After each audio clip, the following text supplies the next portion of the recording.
Chapter 81. Cabinet Transition. The elevator doors at Trump Tower opened onto the 14th floor at 7:42 in the morning, and the man who had just won the most improbable political comeback in American history was already seated behind his desk, a legal pad covered in names spread flat beneath his right hand. The city beyond the windows was still gray, November light pressing weakly against the glass, and the streets below moved with the indifferent rhythm of a Tuesday in Manhattan. Donald Trump looked at the list, crossed out a name with a single hard stroke, and did not look up when his assistant entered the room. He already knew who he wanted. He had known for months. The transition from electoral triumph to governing machinery is always the moment that separates the campaigner from the president.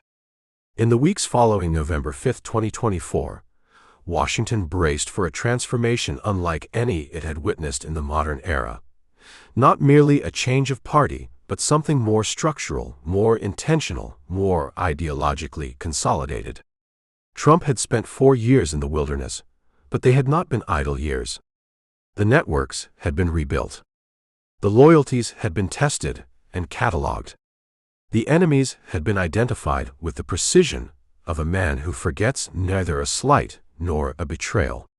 When he returned to power, he returned with a list, and the list this time was different. The political atmosphere surrounding the transition defied easy categorization. The country was fractured in ways that went beyond the familiar partisan geometry. Inflation had loosened its grip, but left behind a residue of economic anxiety that cut across traditional demographics.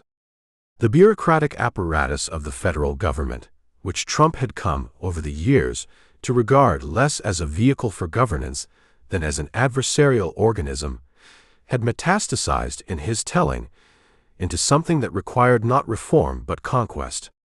He had run not simply against Kamala Harris. He had run against the state itself. And now he had won, and the state was his to remake. The core conflict of the transition was, at its root, a tension between two competing imperatives that pulled in opposite directions. On one side was the demand for competence, the recognition that governing the largest executive apparatus in the history of democratic government required men and women who understood how agencies functioned, how appropriations moved, how regulations were written and unmade.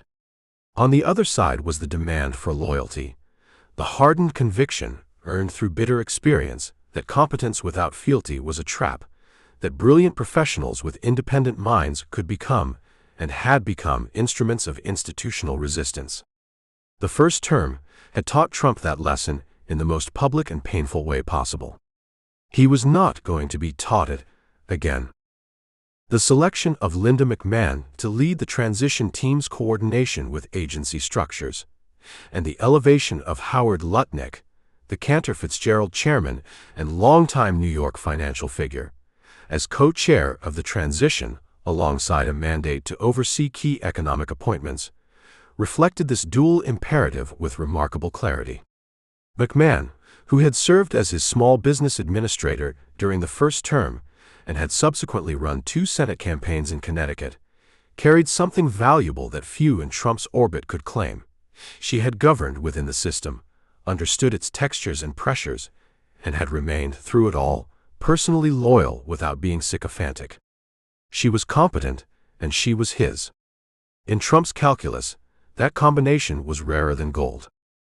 Lutnick was a different instrument entirely.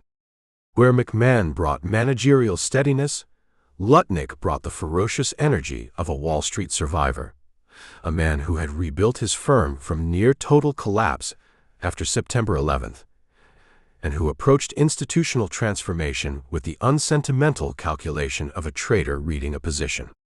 He was not a political figure by temperament.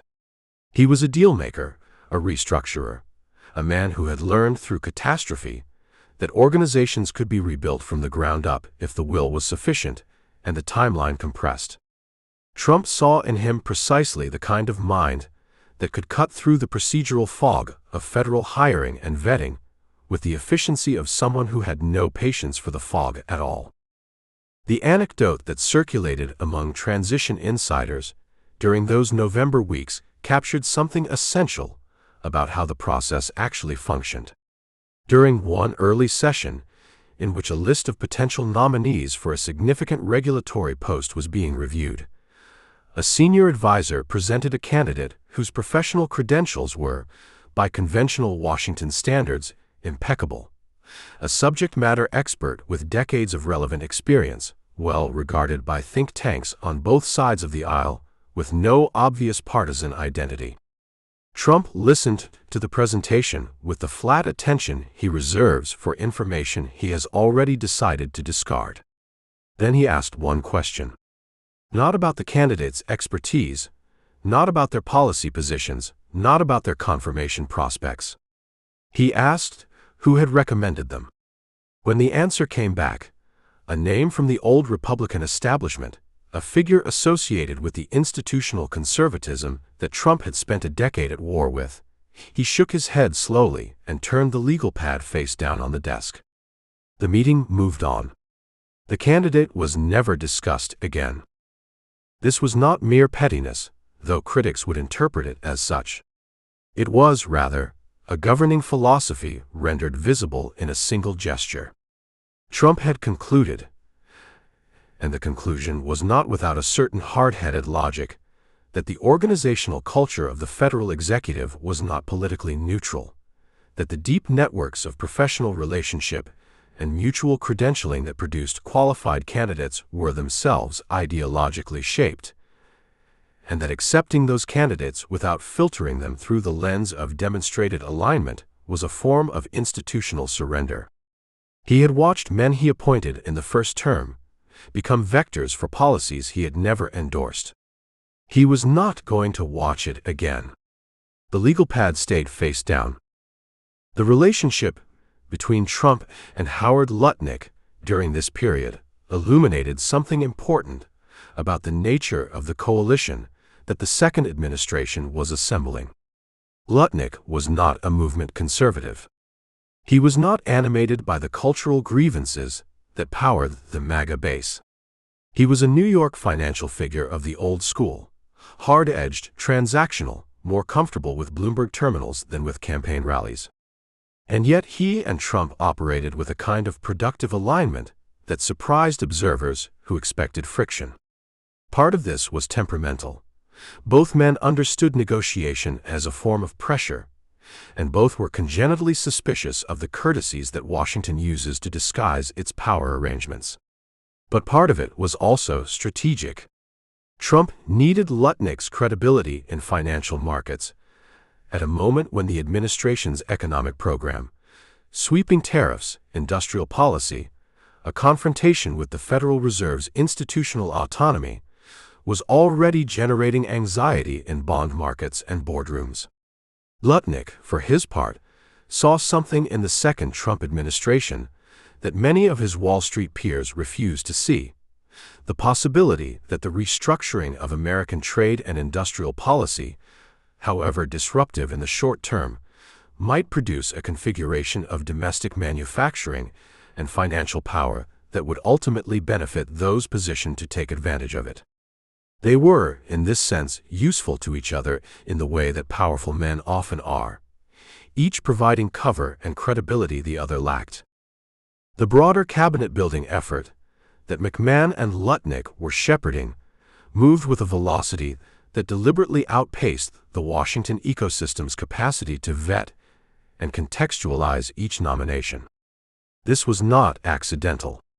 The transition team had internalized the lesson of the first term's slow starts and the leverage that delay had given to Senate Republicans, who occasionally used confirmation timelines as a check on presidential will.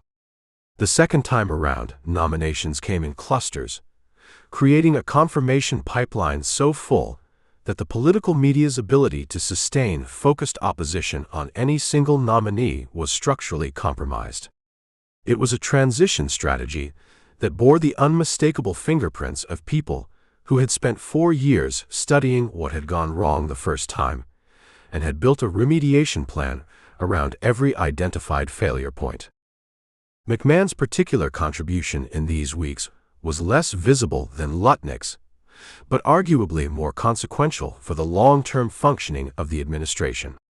She worked the agency landing teams, the groups of Trump-designated personnel who were preparing to enter cabinet departments and independent agencies at the moment of the inauguration, with the methodical attention of a project manager who understood that the distance between an executive order and an actual policy change was measured in the organizational capacity of the people assigned to implement it.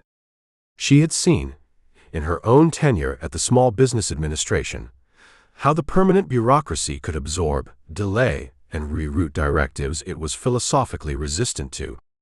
The landing teams she helped supervise were designed with this resistance explicitly in mind, not as adversaries to be confronted through spectacle, but as organizational realities to be outmaneuvered through preparation, documentation, and the strategic placement of personnel who understood both the policy objectives and the procedural levers required to achieve them. The names that emerged from this process in the weeks between the election and the inauguration reflected a deliberate architecture. The departments with the largest regulatory footprints, Treasury, Commerce, the EPA, the Department of Labor, received nominees selected not only for their ideological alignment, but for their specific knowledge of the regulatory structures they would be tasked with dismantling or redirecting. The national security apparatus, defense, state, the intelligence community, received nominees who had, with varying degrees of controversy, demonstrated a willingness to challenge the institutional consensus of the foreign policy establishment that Trump had been fighting, episodically and often unsuccessfully, since 2017. The White House senior staff was rebuilt around figures whose loyalty had been demonstrated not in years of proximate service, but in the harder crucible of the post-2020 period. People who had stood with Trump when standing with him carried professional and social costs. There was, in all of this, an element of historical reckoning that Trump did not articulate in press releases or transition statements, but that animated the enterprise in ways that were visible to anyone paying close attention. The second term was not, in his own understanding of it, simply a continuation of the first. It was a correction, a remediation of the institutional vulnerabilities that had allowed what he characterized as a coordinated effort by the deep state, the media, the Democratic Party, and disloyal members of his own administration to prevent his agenda from being executed. The cabinet-building process was, in this reading, less about filling positions than about closing structural gaps, sealing the organizational perforations through which his first-term agenda had drained away. Every name on the list was a sealant. Every appointment was a countermeasure. The men and women who would staff this administration were arriving at a federal government that they had been told, and in many cases had come to believe, was their adversary. They were not coming to work within the system. They were coming, in a very precise and intentional sense, to reclaim it, to convert institutions they regarded as having been captured by a progressive professional class back into instruments responsive to a presidential will that they understood as the legitimate expression of the Democratic mandate. Whether that project was restoration or revolution depended entirely on where one stood in relation to the state they were inheriting. By mid-December, the legal pad was nearly full. The names had been crossed out and replaced, argued over and confirmed, leaked to reporters and walked back and then reconfirmed. The elevator doors opened and closed on the 14th floor with the regularity of a counting machine. And somewhere beneath the noise of it all, beneath the cable news speculation and the Senate minority leaders' carefully worded statements and the think tank analyses of what each nominee portended, a government was being assembled with a coherence of purpose that Washington had not seen in a generation. Trump signed the last of the transition paperwork on a Thursday evening in late December, the Manhattan skyline burning orange through the windows behind him. He had the look of a man who had already moved past the act of preparation and into the imagined space of execution, impatient now with the procedural calendar that stood between the present moment and January 20th. The cabinet was largely set. The landing teams were in position. The first wave of executive orders was drafted and waiting. What none of the documents on the desk could fully account for, and what the coming weeks would reveal with a velocity that would stun even those who thought they had anticipated it, was the extent to which the act of reclaiming a state is never as clean or as final as the lists make it appear, and the extent to which the adversaries that a president most needs to fear are rarely the ones he has already identified. Chapter 82. The Indoor Inauguration. The cold arrived without apology. It descended on Washington in the final hours before dawn on January 20, 2025, pressing down on the Potomac Basin with a ferocity that meteorologists would later describe as the most severe inauguration day cold in 40 years. By 6 in the morning, the temperature on the National Mall had plunged to 7 degrees Fahrenheit, with wind chill driving the felt temperature to -13. The flags along the reflecting pool stood rigid as iron filings. The breath of the Secret Service agents stationed along Pennsylvania Avenue materialized in small, urgent clouds before being torn sideways by gusts that came in sustained and punishing from the northwest. Washington's streets, usually choked with inaugural crowds by this hour, held only the most committed, bundled figures moving in hunched procession past closed storefronts, past the temporary bleachers that had been constructed and now stood half empty, their wooden benches glazed with a rime of ice that caught the early security lighting and threw it back in cold fragments. Inside the White House, Donald John Trump, dressed for the occasion with the deliberateness of a man who understood in his marrow that clothing was argument. The dark suit, the crimson tie, long and assertive in the manner he had always preferred. His hair, arranged with the familiar architecture of a man who had never been entirely indifferent to how the camera found his silhouette. He had been told about the temperature. He had been told about the wind. And it was Trump himself, not his advance team, not his chief of staff, who made the call sometime in the preceding days that the ceremony would move indoors.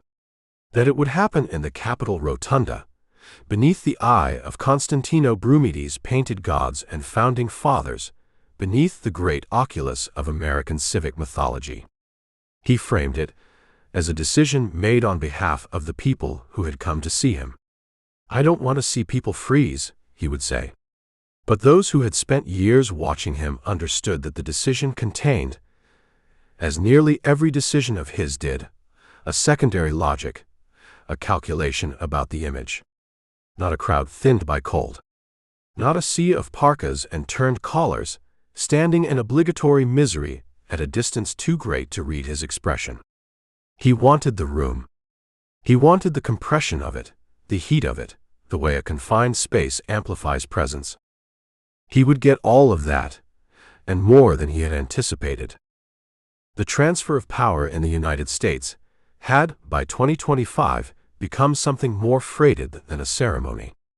It had become a referendum on the nature of American institutions themselves. 4 years earlier, on January 6, 2021, the building in which Trump was now preparing to take his oath had been breached by a mob animated, at least in part, by the fury he had stoked over a lost election. That day had produced images, the shattered glass, the figures in tactical gear moving through Statuary Hall, the makeshift gallows assembled outside, that had settled into the collective nervous system of the Republic with a permanence that no subsequent acquittal or legal maneuver could fully dislodge. And now, he was returning. Returning not in defeat, not in diminishment, but in triumph, validated by an electorate that had weighed the chaos of his first term, the indictments, the trials, the January 6th committee's findings, and had, in the end, returned him to power with an electoral margin that silenced, if it did not entirely persuade, his critics. He had won 312 electoral votes. He had carried Pennsylvania, Michigan, Wisconsin, and in a result that stunned the Democratic Party's internal analysts, Nevada. The popular vote had finally, after 2 previous failures, broken in his favor. It was a mandate he wore like a second suit. The Rotunda holds fewer than 1,000 people with any comfort. For the inauguration, approximately 600 invited guests, members of Congress, foreign dignitaries, former presidents, selected supporters and family, were arranged in concentric formations beneath the dome. The acoustics of the space, designed for resonance, transformed every footfall and whispered exchange into something that seemed to emanate from the walls themselves. When Trump entered, moving through the corridor with the gait he had cultivated over decades, the forward lean, the slight ponderousness of a man who has learned that making people wait for you is its own form of authority, the room did not simply applaud. It vibrated. His family had taken their positions.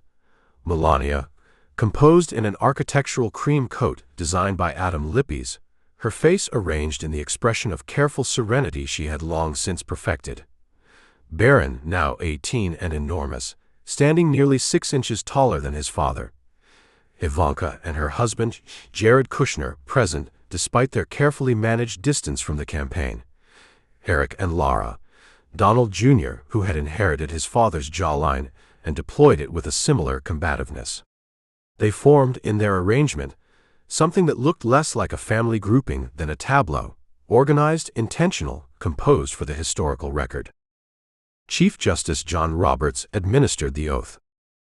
There was, in this pairing, an irony so dense it had its own gravitational pull.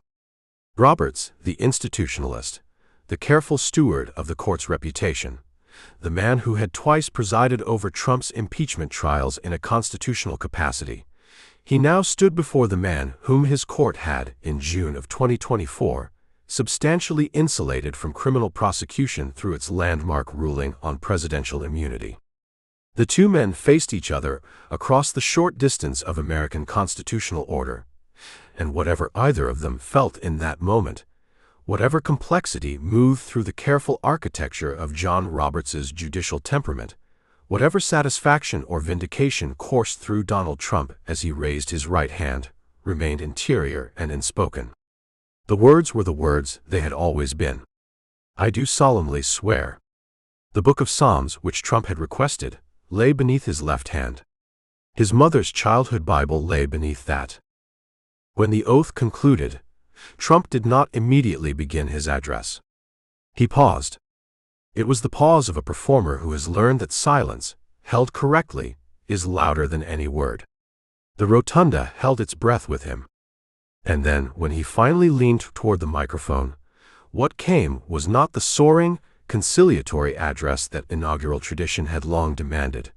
The outstretched hand, the healing gesture, the invocation of national unity in the mode of a Lincoln or a Roosevelt. What came was something closer to a proclamation. He spoke of the country's decline, as though it were a fact requiring no argument.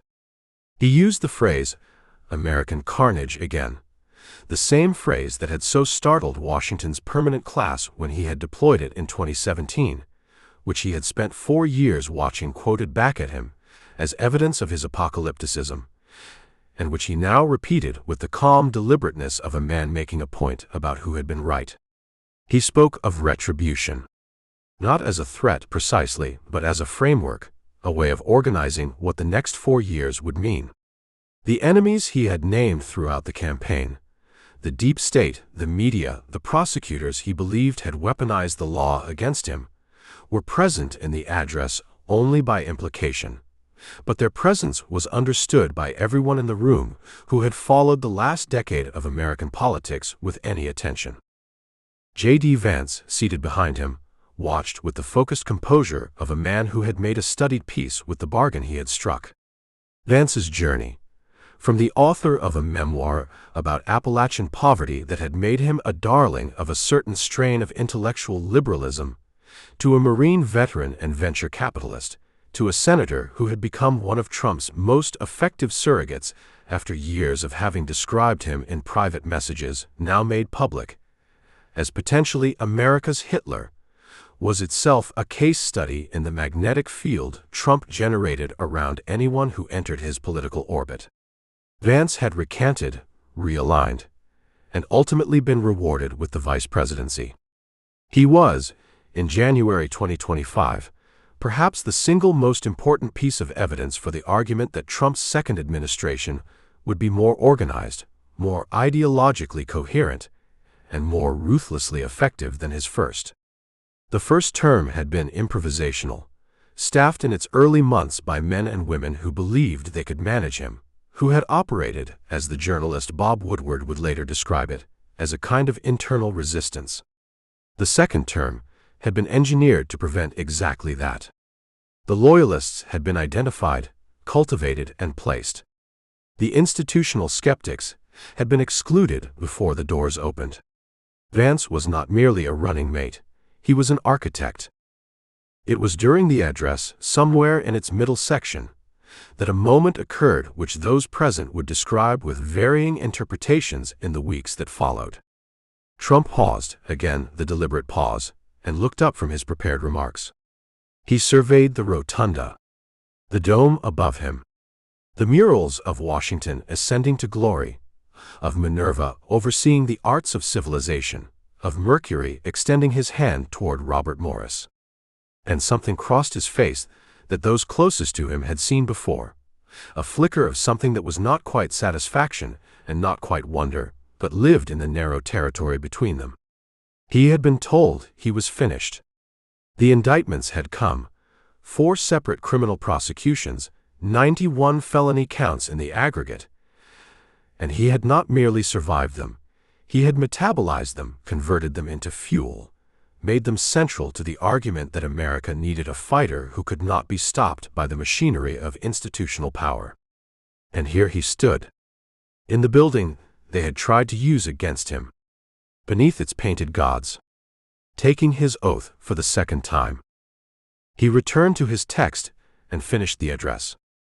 The applause that followed was immediate and total from the Republican side of the aisle. The Democrats who had attended, and there were many who had come, because whatever one thought of Donald Trump, the transfer of power was a ritual that still carried meaning, still constituted the thing that separated a republic from something else, offered a more measured response. Some clapped. Some stood without clapping. Some sat. Nancy Pelosi, who had once torn his State of the Union address in half on national television, was not present. But others were, and their presence was itself a statement, that the system had survived, that the ballots had been counted, that the loser had conceded and the winner had won, that the machinery of American democracy had processed something that 4 years earlier had very nearly broken it and had produced in the end a result that would stand. Melania, standing beside him at the conclusion, leaned forward and spoke briefly into his ear. What she said was not captured by any microphone. Trump nodded once, and the expression that moved across his face was unguarded in the way that moments immediately following the completion of an enormous effort sometimes are, the face a man makes when the performance is temporarily suspended and something more unmediated surfaces beneath it. Whether what she had said was personal, tactical, or simply the kind of private acknowledgement a spouse offers at a moment of shared extremity, it was gone in an instant, replaced by the familiar public face, recalibrated for the cameras that surrounded them from every angle. He had reclaimed the building. He had reclaimed the title, and the office, and the machinery of a government he intended, this time, to operate on his own terms, through his own people, without the moderating friction of aides who doubted him, or institutions that he believed had spent the better part of a decade trying to prevent exactly this moment. What he had not yet fully reckoned with, what the celebration did not leave room for, was the weight of what the second term would demand. The first term had been chaos navigated. The second was a design being executed. And designed things, when they encounter the friction of reality, have a way of producing consequences that no blueprint fully anticipates. The executive orders were already drafted. The lists of career officials, to be removed under the revived Schedule F designation, had been prepared. The cabinet had been assembled around the principle of loyalty rather than expertise, around the conviction that competence in service of a hostile institutional culture was more dangerous than the reverse. The machinery was loaded and aimed. The cold outside still pressed against the Capitol stones. The ceremony ended. The rotunda exhaled.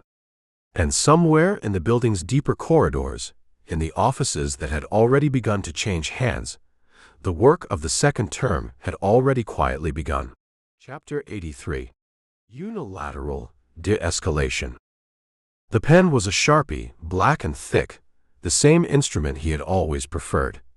Not because it looked presidential, not because anyone had told him to use it, but because it left a mark no one could question.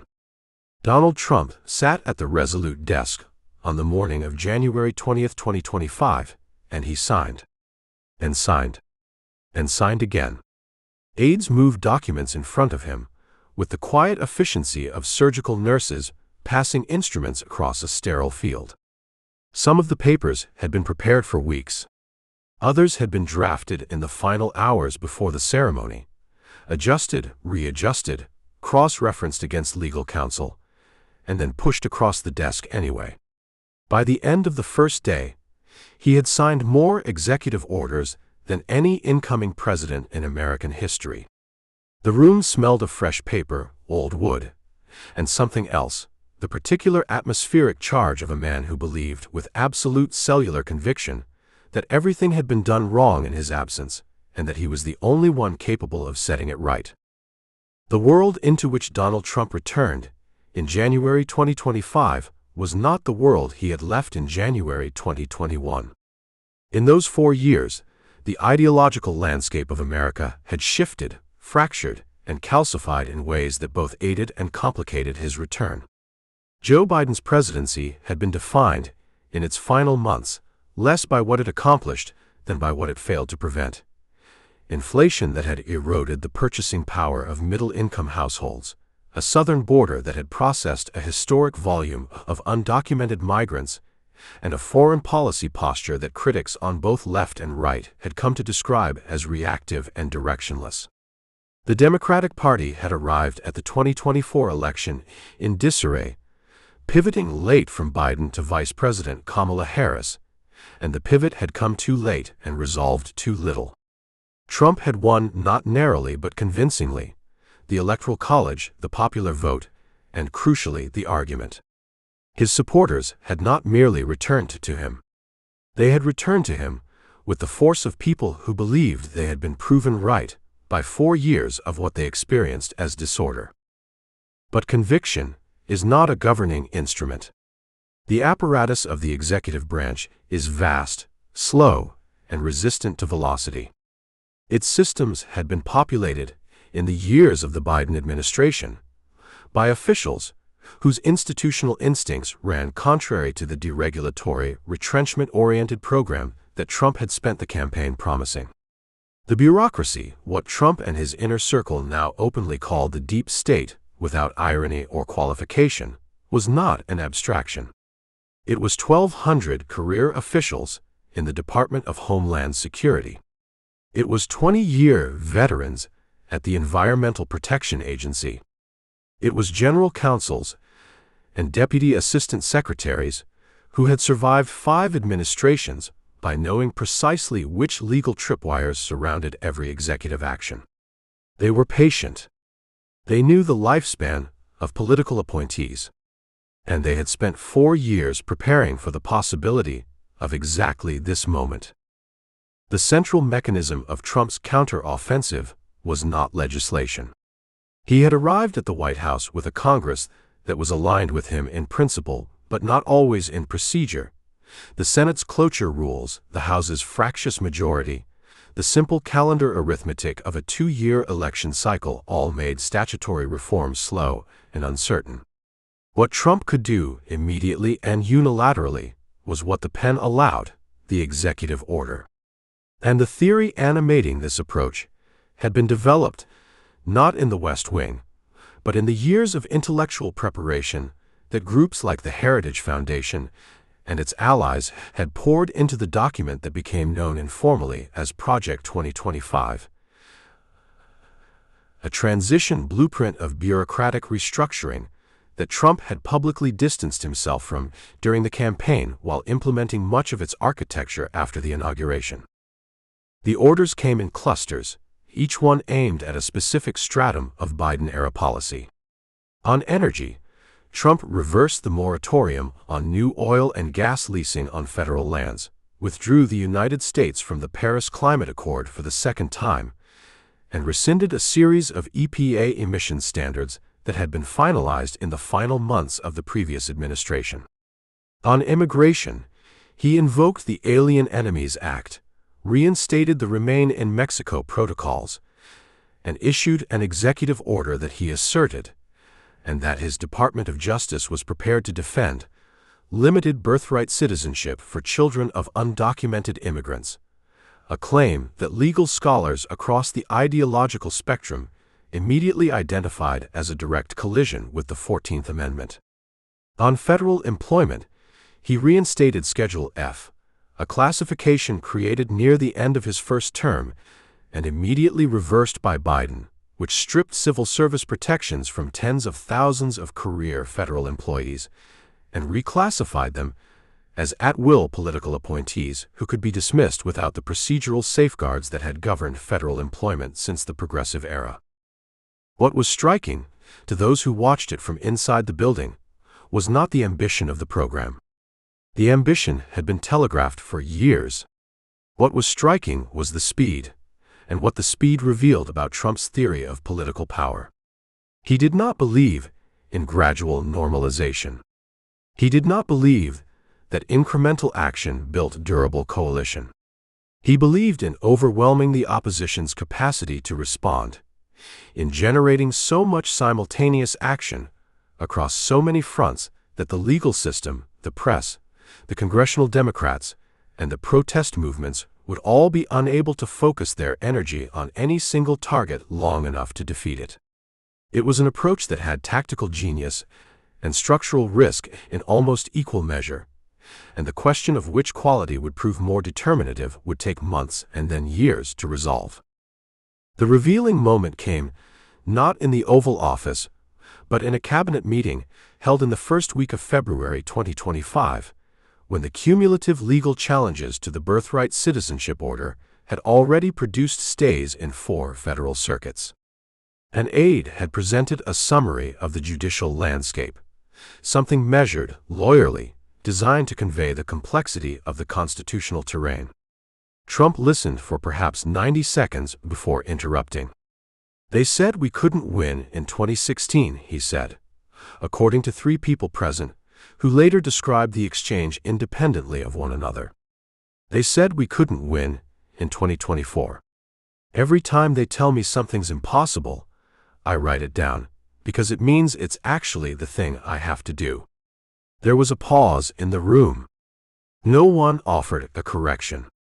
What the moment crystallized for those watching was a quality that had defined Trump across 5 decades of public life, an epistemology of opposition. He did not process resistance as information about the limits of what was achievable. He processed it as evidence of what the establishment was most afraid of, and therefore as a map toward his next move.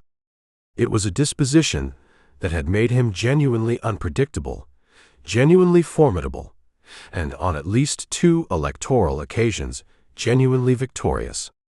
It was also a disposition that made him constitutionally incapable of distinguishing between obstacles that yielded to force and obstacles that did not. The man most central to managing the gap between Trump's velocity and institutional reality was Stephen Miller. Now installed as Deputy Chief of Staff for Policy, a title that substantially understated his functional authority, Miller had spent the interregnum between the 2 Trump presidencies doing what he had always done: reading, litigating, preparing. He had helped found America First Legal, an organization that had spent 4 years filing countersuits against Biden administration policies and developing a legal infrastructure for exactly the kind of executive action now unfolding. Where Trump operated by instinct and declaration, Miller operated by precedent and procedure. Their partnership had always functioned as a kind of distributed cognition, Trump providing the political will and the public face, Miller providing the legal architecture and the institutional memory. In the first weeks of 2025, the partnership intensified. Miller was, by multiple accounts, frequently the last person in the building to leave and the first to arrive, and his influence over which executive orders moved forward, in which sequence, and with what legal justification, was pervasive enough that some veteran White House observers described him, only partially in jest, as a shadow chief of staff operating inside the official one's jurisdiction. What was clear, watching the relationship from any proximity, was that it had deepened into something beyond political alliance. Trump trusted Miller not simply because Miller was loyal. The Trump orbit was full of loyal people, but because Miller was effective. He delivered. In a White House where competence and ideological conviction had not always coexisted, that combination was irreplaceable.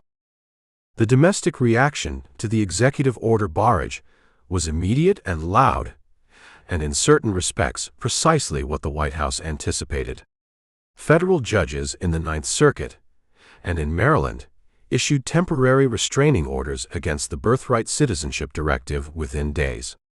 The ACLU, NAACP Legal Defense Fund, and dozens of state attorneys general filed suits in rapid succession.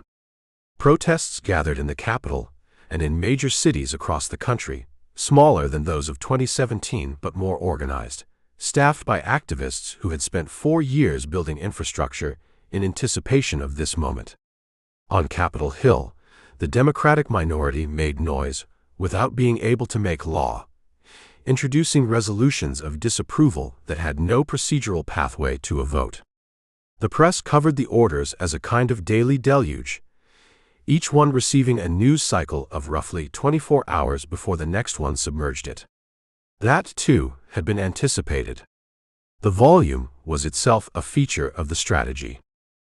What the strategy could not fully anticipate was the compound effect of simultaneity on the federal courts. The judiciary had been reshaped by Trump's first-term appointments, 3 Supreme Court justices, 54 appellate judges, but reshaped is not synonymous with controlled. Several Trump-appointed jurists, applying the textualist and originalist methodologies they had been appointed for precisely their commitment to, found the birthright citizenship order constitutionally untenable and said so in opinions that were careful, thorough, and impossible to dismiss as partisan. The Supreme Court took up the question of whether district courts could issue universal injunctions blocking executive orders nationwide, a procedural question with profound substantive implications, and the outcome of that litigation would not arrive for months. In the interim, the orders existed in a peculiar legal superposition, in effect in jurisdictions where they had not been stayed, suspended in others, and their ultimate constitutional status dependent on a judicial timeline that no executive order could accelerate. What Trump had done in those first weeks was something that Washington had not quite seen before in its modern form: a systematic, coordinated, legally prepared attempt to reverse not just the policies, but the governing philosophy of a predecessor administration through executive action alone. Previous presidents had issued executive orders reversing predecessors. Reagan had done it, Clinton had done it, Obama had done it, Biden had done it with Trump's orders on the first day of his term. But none had attempted it at this scale, across this many policy domains, with this degree of pre-litigation preparation, and with this explicit declaration that the reversals were not merely policy corrections, but acts of national restoration. The framing mattered. It told you what Trump believed he was doing, not governing exactly. Governing implies negotiation, accommodation, the management of competing interests. What Trump believed he was doing was closer to reclamation. He had been away. Things had gone wrong. He had returned. The pen was moving. Somewhere in the lower floors of federal office buildings across Washington and beyond, Career officials were drafting implementation guidance for orders they had not written and did not prefer, calculating exactly how much institutional friction the law permitted them to generate, and waiting with the patience of people who understood that executive orders, unlike statutes, could be reversed by the next man to sit at the resolute desk. That particular calculation, the one being made in the quieter rooms by the people with the longer horizons, was one that Trump, in the exhilaration of the first weeks, had not yet fully reckoned with. And it would not be the courts, or the protests, or the congressional opposition that would force him to reckon with it. It would be something quieter, and closer, and far harder to sign away. Chapter 84. Border Mobilization. The Rio Grande ran low that January, its brown water sliding between the reeds with a quietness that belied what was coming. On the American side, the lights of customs and border protection vehicles swept the darkness in long, slow arcs, illuminating the scrub grass and the packed dirt and the occasional bundle of clothing someone had abandoned at the water's edge. Border Patrol agents who had worked the Del Rio sector for years said afterward that they could feel the shift in the air before the executive orders were even signed, something hardening, some new weight settling over the line. They described it the way soldiers describe the hours before a campaign begins, a silence that is not peace. Donald Trump had not waited. He almost never did in those first days of his second term, and the people around him had learned that the appropriate posture was readiness, not deliberation. On the afternoon of January 20th, 2025, within hours of taking the oath of office on the steps of the Capitol, standing again before a crowd he believed history had vindicated, he signed a series of executive orders that would, in combination, constitute the most aggressive restructuring of American immigration enforcement since the National Security Act of 1947 had reorganized the country's entire security apparatus. The orders declared a national emergency at the southern border. They invoked the Alien Enemies Act of 1798, a statute last used during World War II. They authorized the deployment of active-duty military personnel to assist in enforcement operations. And they terminated, with the efficiency of a toggle switch being flipped, the CBP One mobile application that the Biden administration had used to allow migrants to schedule appointments at ports of entry, an application through which roughly 270,000 people had already received approval to present themselves legally. Those 270,000 appointments vanished from the phones of the people who held them at the moment the app went dark. There was no transition, no grace period, no system of notification. The appointments, which had represented, for many families who had waited months and sold possessions and traveled overland for weeks, the difference between hope and desperation, disappeared as cleanly as if they had never existed.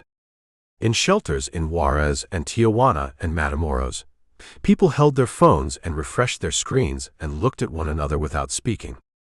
The political and cultural moment Trump was acting within had been building for years, fed by anxieties that were real and complicated, and that neither party had managed to resolve cleanly.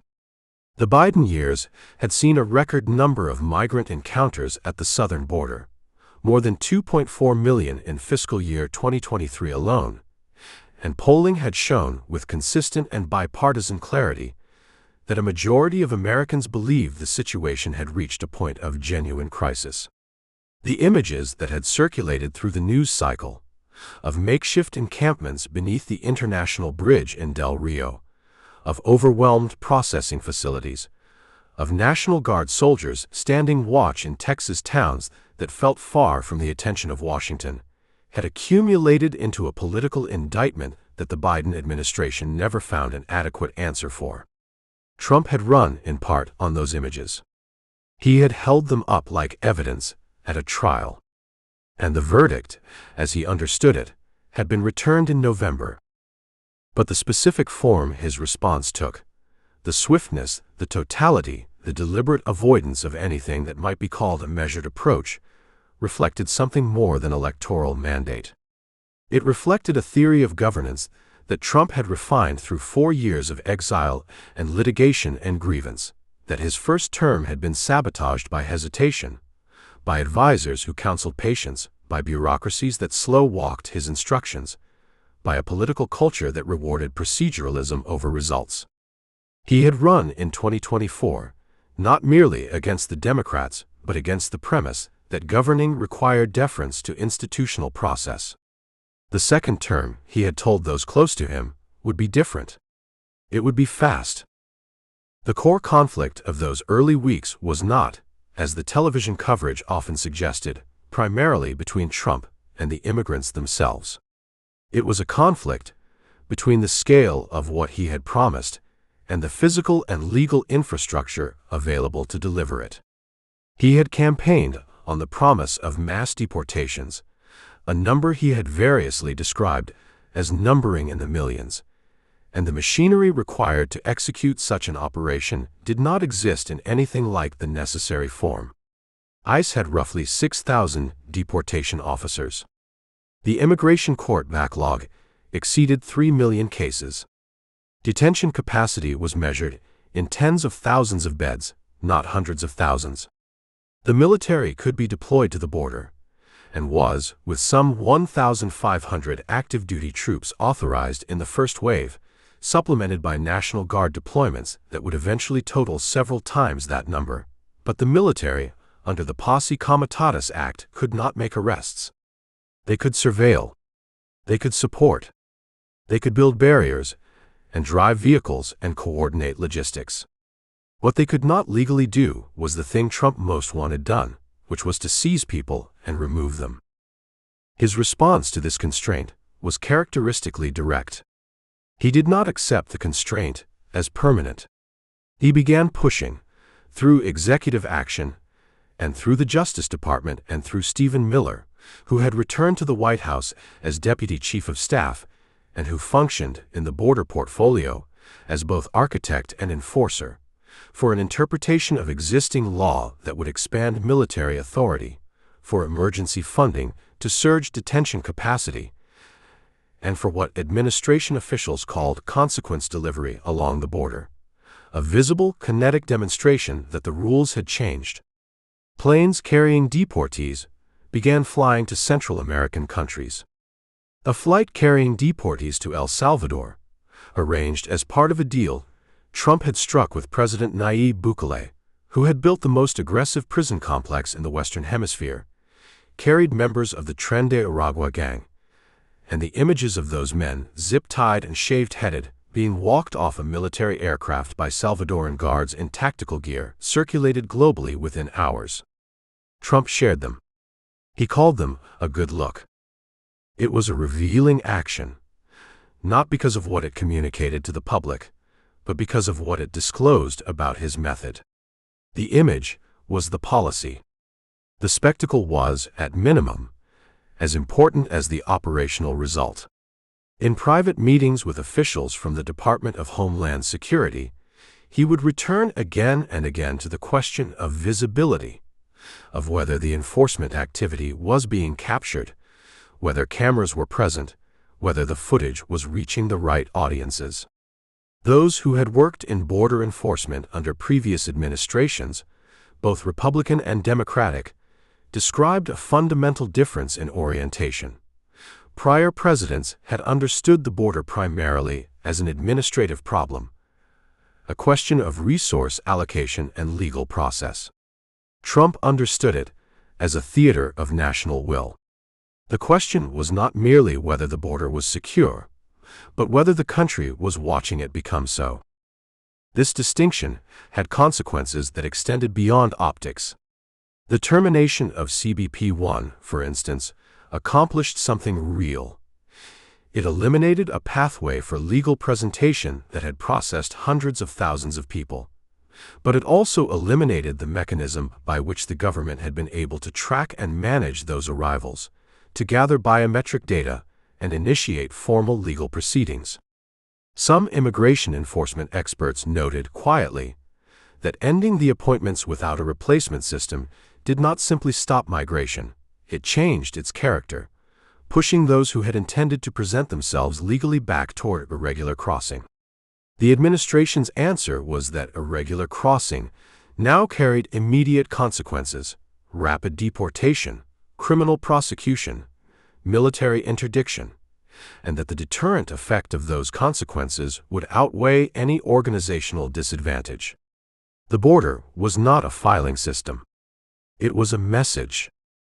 Tom Homan, whom Trump had appointed as his border czar, a title without statutory basis but with understood authority to coordinate across agencies, became the face of the operation in those months, appearing at press briefings in operational clothing, speaking in the clipped, declarative cadence of a law enforcement commander describing an ongoing engagement.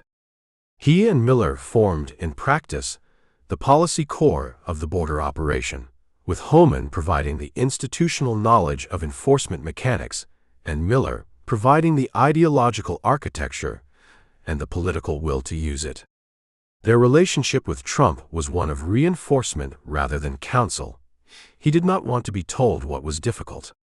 He wanted to be shown what was possible. The relationship that solidified most significantly during this period was the one between Trump and the institutional structure of the military itself, or rather, the emerging understanding within that structure of what it meant to serve a commander-in-chief who had dispensed with the usual protocols of civilian-military distance. Defense Secretary Pete Hegseth, a former Fox News host with no administrative experience at the department he now led, had been confirmed by the narrowest of margins and had arrived at the Pentagon with a mandate that was understood by those inside the building to be one of transformation rather than management. Career officers who had spent decades navigating the careful boundary between military readiness and domestic deployment found themselves in the early weeks of 2025 working through scenarios they had previously considered theoretical. The troops at the border were not, individually, doing anything they had not been trained to do. It was the context that had changed, the stated ambition, the political framing, the sense that this was understood by the White House not as a temporary surge but as a new baseline. There was, among the civilian lawyers at the Defense Department, a growing accumulation of unresolved questions about the limits of military authority under emergency declarations, about the legal exposure of individual service members in enforcement-adjacent operations, about the relationship between the Insurrection Act, which Trump had not yet invoked, but which Miller was understood to believe remained available, and the existing statutory framework governing domestic military deployment. These questions were not brought to Trump's attention in any formal way. That was not how the second term operated. Questions of legal exposure were problems for later. The first order of business was the demonstration, the signal, the message to the world that the United States had decided, finally and without apology, to defend its own frontier. By the time spring came to the Rio Grande Valley, the number of encounters at the border had dropped sharply. The administration cited figures showing a reduction of more than 70% from the peaks of the Biden years, a number they described as proof that will, applied with consistency, could accomplish what law alone had not. Critics disputed the methodology, argued that seasonal patterns accounted for part of the decline, pointed to the human cost accumulating in the detention system and in the communities being swept by interior enforcement operations. These arguments registered in the press and in the Congress and in the federal courts, where judges were already beginning to impose injunctions on specific elements of the program. But they did not register, in any meaningful way, in the room where Trump was making decisions. He had a number. It was going down. That was the story he was telling, and for millions of Americans who had watched years of a system that seemed ungoverned, it was a story that felt at last like resolution. What no one in that room was saying, what perhaps could not be said in any room where Trump held authority, was that the border was not a problem that yielded to will alone, that the pressures driving migration across the Western Hemisphere were older and more durable than any administration's enforcement posture, that the people moving toward the United States were moving because of drought and violence and economic collapse and the pull of labor markets that American businesses had structured themselves around absorbing. Those pressures had not been addressed. They had been met at the line.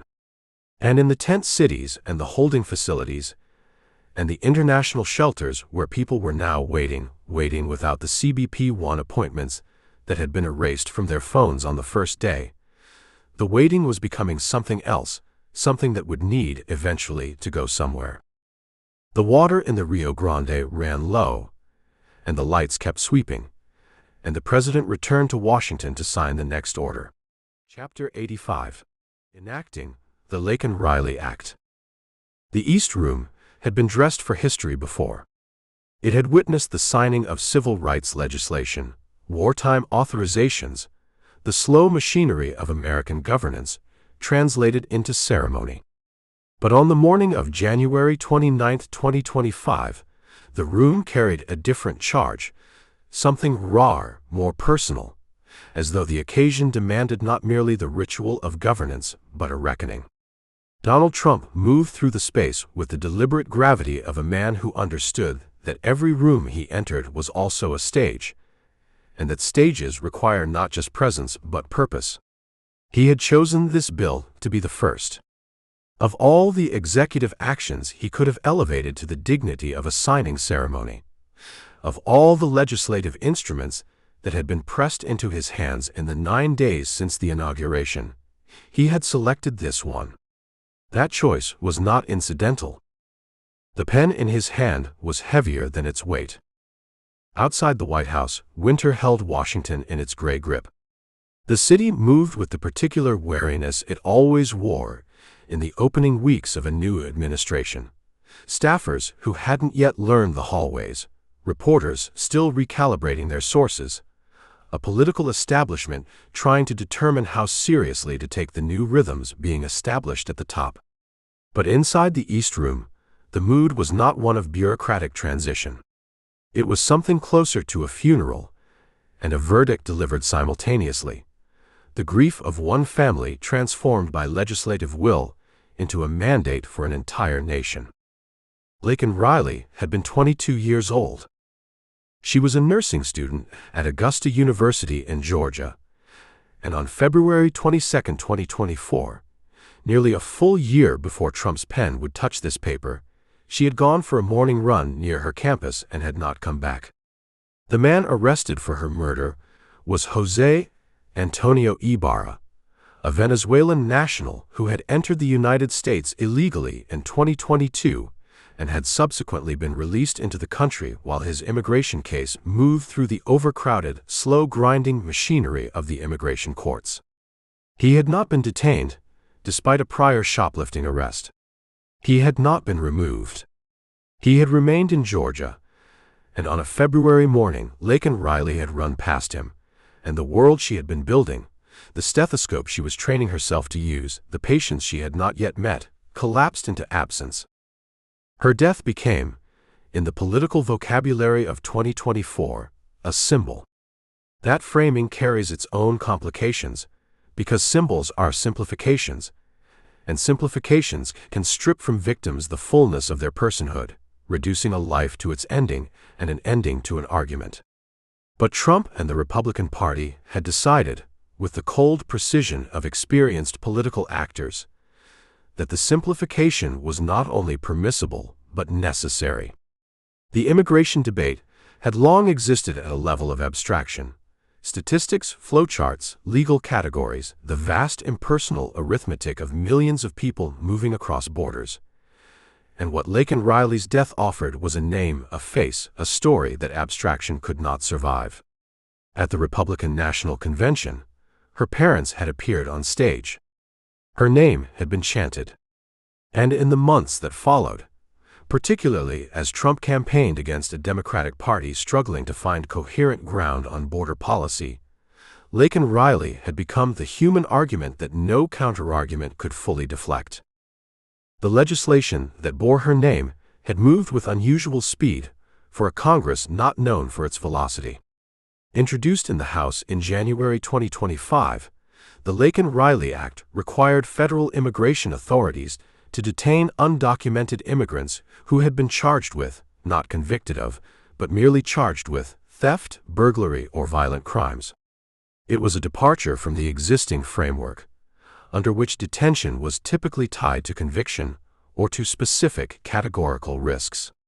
Critics argued that the charge-based trigger violated due process principles, that it would ensnare individuals who had been wrongly accused, that it handed vast new detention authority to an administration already committed to aggressive immigration enforcement. The American Civil Liberties Union had been unambiguous. The bill, they argued, would expand a detention system already strained beyond its infrastructure, and would do so by lowering the evidentiary bar to a standard that could trap the innocent alongside the guilty. These objections did not slow the bill's passage. In the Senate, the Laken Riley Act cleared with a bipartisan majority, 48 Democrats crossing the aisle, a figure that reflected the degree to which immigration enforcement had become politically untenable to oppose in a direct, named victim context. To vote against the Laken Riley Act was, in the political shorthand of the moment, to vote for the circumstances that had allowed Laken Riley to die. That framing was reductive. It was also effective. Trump understood this dynamic with an instinct that never required articulation. He had spent decades studying the grammar of public sentiment, learning which stories carried current and which dissipated into noise, and he had known from the moment of Riley's death that her story carried current. He had mentioned her name in speeches before the bill existed. He had referenced her parents from debate stages. He had woven her into the larger narrative he had been constructing since 2015, that the border was not merely a policy failure but a moral one, that the Americans harmed by illegal immigration were invisible to the elites who managed the system, and that his return to power was, at its deepest level, an act of restoration for the people the system had abandoned. Choosing the Laken Riley Act as his first signed bill was therefore not simply a legislative decision. It was a statement of sequencing that communicated everything about priority. Every subsequent bill that bore his signature would be, in some sense, ranked below this one. He was telling the country, and telling his base, and telling the Democratic opposition, and telling history, that immigration enforcement was not a component of his agenda, it was its foundation. The Riley family was in the room. Jason Riley and Allison Phillips, Laken's father and mother, stood among the gathered officials and cameras, and their presence transformed the ceremony's emotional register in ways that no amount of choreography could fully manufacture. They were not props, though they understood they were participants in a political event. They were parents, and their grief was real, and the distance between their grief and the triumphalism of the occasion around them created a tension that even the most careful viewer could feel without being able to name. Trump acknowledged them from the podium. He spoke about their daughter with the particular gentleness he reserved for specific kinds of public emotion. Not the contemptuous dismissal he deployed against opponents, not the chest-forward aggression of his rallies, but something softer, more pastoral, the voice of a man who knew that some moments required a different instrument. Whether that gentleness was felt or performed was a question that Trump's critics and defenders would never resolve to mutual satisfaction. What was beyond dispute was that it was effective. The moment communicated precisely what it was designed to communicate, that this president saw the victims his predecessor had, in his telling, ignored. That this law was not an abstraction but a response. That governance under this administration would proceed from the specific and the human outward to the systemic, rather than from bureaucratic principle downward to the individual case. Tom Homan had been in the room too.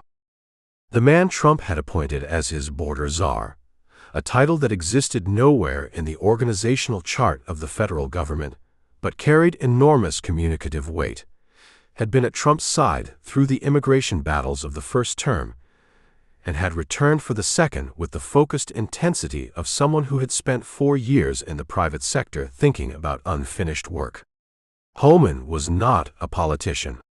He was an enforcement officer, a former acting director of Immigration and Customs Enforcement, who spoke in the blunt, declarative sentences of someone allergic to the hedging language of Washington. When Homan said that undocumented immigrants should be afraid, he meant it not as a threat but as a policy position, and the distinction, to the extent it was a distinction, said something important about the culture Trump was constructing around the second term's immigration push. Their relationship had deepened through the years of Trump's exile. Homan had remained loyal when loyalty cost something, when appearing on conservative media in defense of Trump's border policies was not a career-advancing move, but a statement of conviction. Trump prized that loyalty above most other qualities.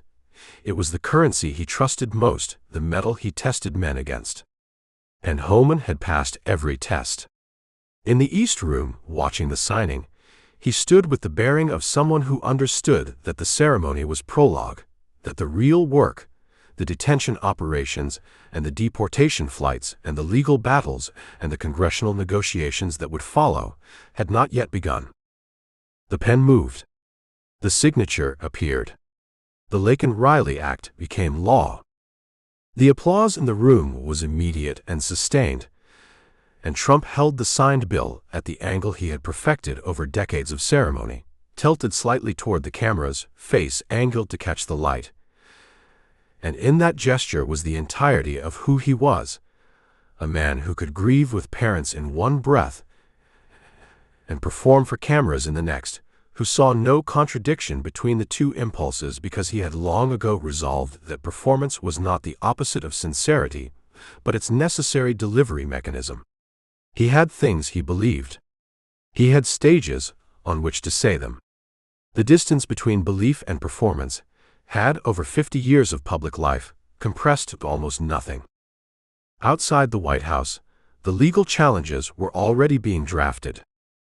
Immigration advocates in a half-dozen states were preparing lawsuits, arguing that the charge-based detention standard violated the Fifth Amendment's due process protections, that mandatory detention without individualized assessment ran afoul of decades of Supreme Court precedent, that the bill's enforcement mechanism would overwhelm a detention infrastructure already holding tens of thousands of individuals in conditions that federal inspectors had repeatedly flagged as inadequate.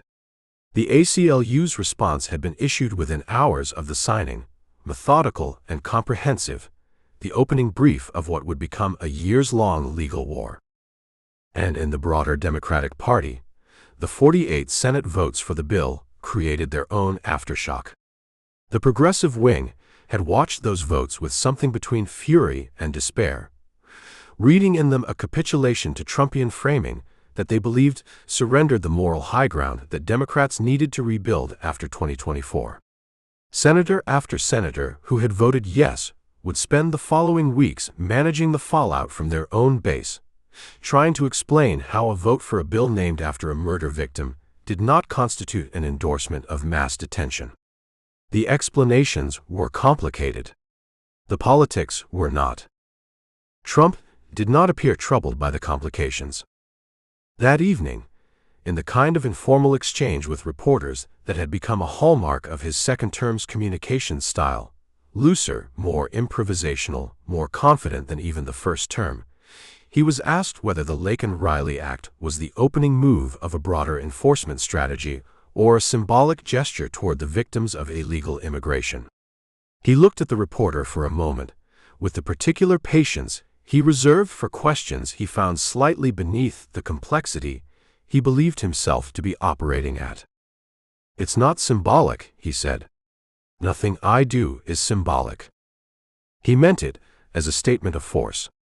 In the months ahead, as the machinery set in motion by that first signature began to encounter the constitutional limits, the logistical constraints, and the human chaos that federal immigration enforcement had always generated, the country would discover whether he was right, or whether the distance between signing a law and enacting a policy was larger than even the most powerful man in the world could simply will away. The pen had moved. The law existed. What the law would produce, and who it would touch, and at what cost to the systems responsible for executing it, was a question that the East Room ceremony, for all its controlled solemnity, had done nothing to answer and everything to obscure. Chapter 86. Establishing DOGE, the Efficiency of Disruption. The chandeliers in the Roosevelt Room had seen many strange meetings. They had presided over the deliberations of generals, the quiet negotiations of secretaries of state, the murmured anxieties of a republic in crisis. But on this particular morning, in late January 2025, the room held something the old house had never quite encountered. A billionaire in a black t-shirt, a president in a dark suit, and between them, spread across the mahogany table, the organizational charts of the United States federal government, annotated in red, slashed with arrows, bristling with question marks.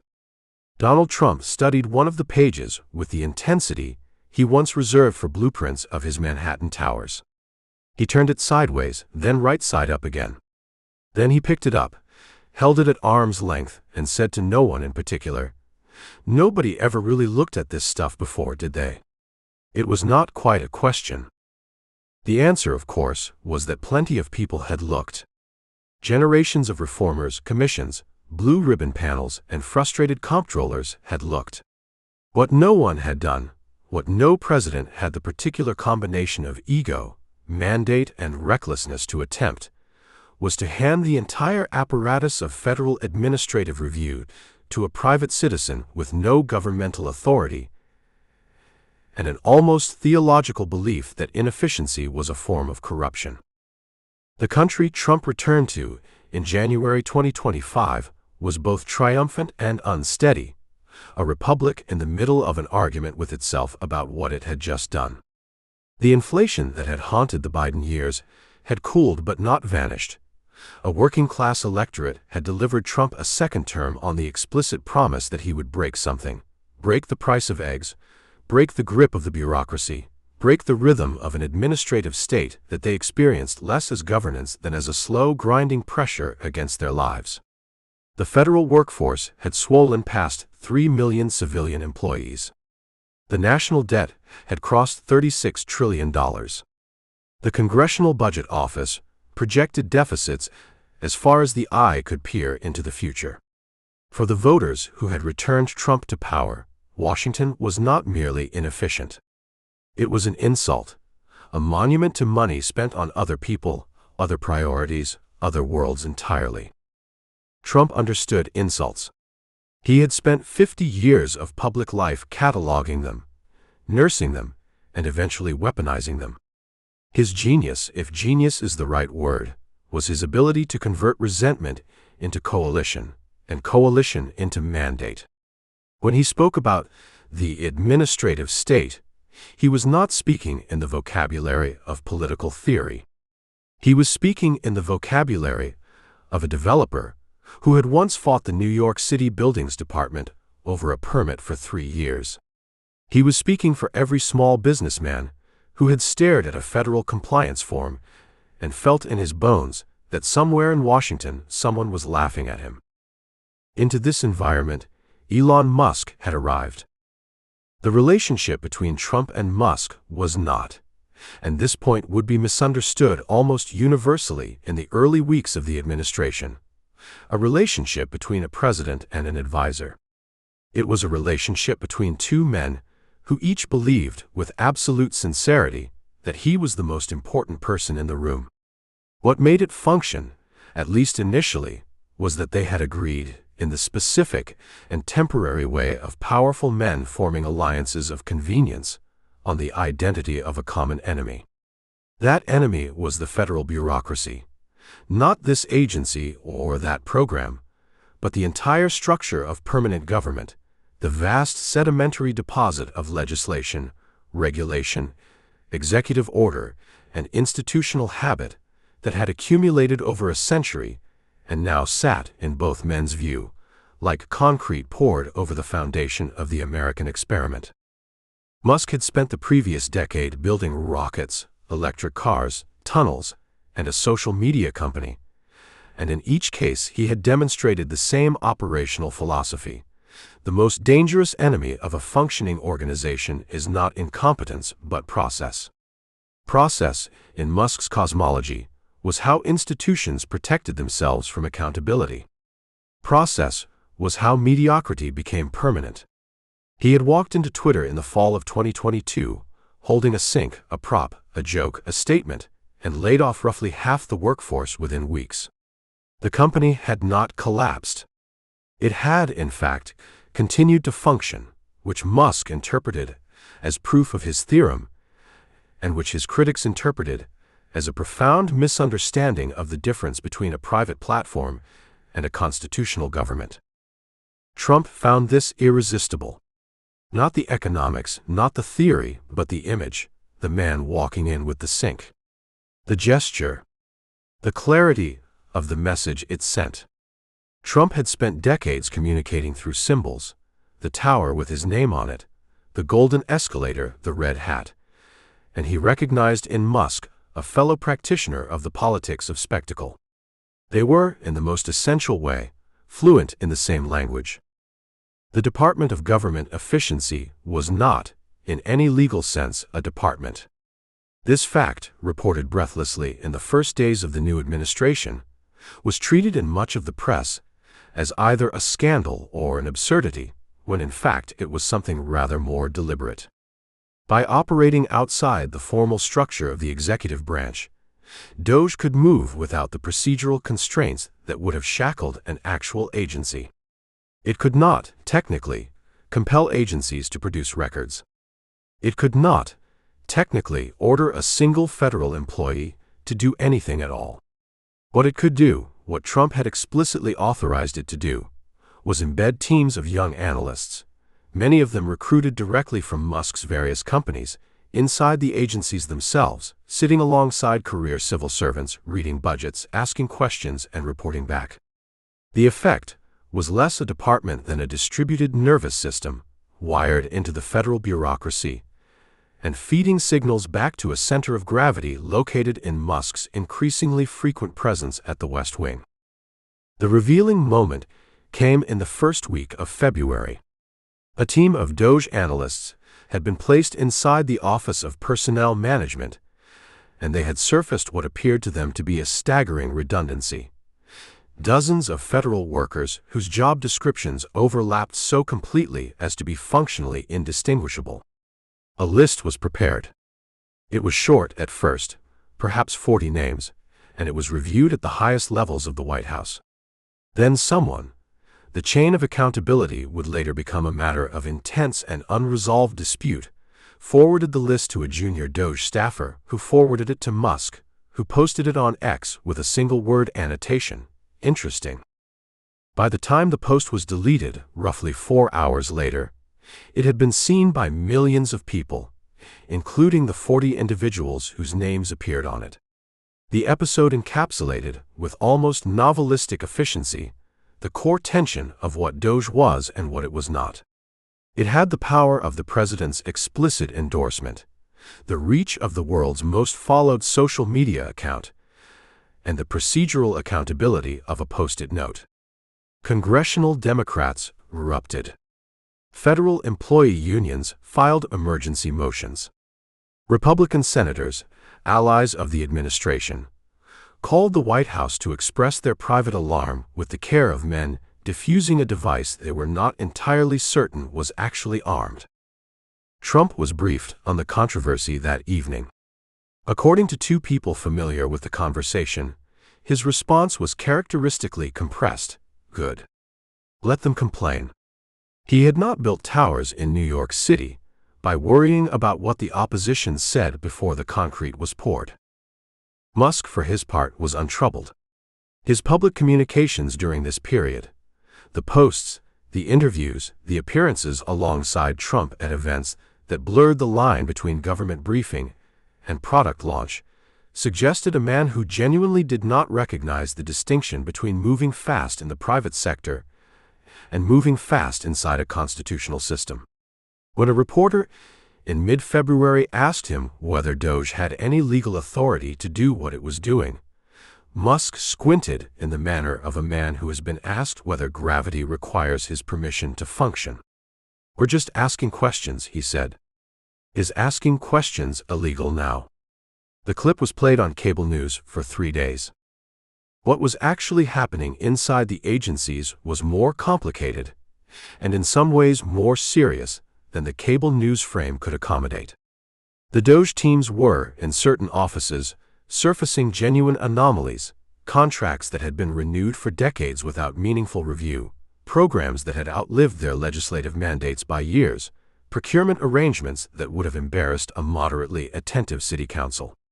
But they were also, in other offices, generating chaos of a peculiarly modern variety. The chaos of young, technically sophisticated analysts working at extraordinary speed through institutions whose value resided precisely in their slowness, their deliberateness, their institutional memory. At the Veterans Benefits Administration, a DOGE review of claims processing software led to a temporary outage that delayed benefit payments to roughly 12,000 veterans for 11 days. The White House called the delay a system modernization interruption. Veterans advocates called it something considerably less flattering. The relationship between Trump and Musk, the axis around which all of this turned, was shifting even as the initiative was still being announced. Trump had wanted a validator, a brilliant and famous outsider who would provide the ideological and media air cover for the kinds of cuts the administration had always intended to make. Musk wanted something harder to define, the satisfaction of applying his methods to the largest organization on Earth, and perhaps the particular pleasure of being seen to do so. These were compatible desires, but not identical ones.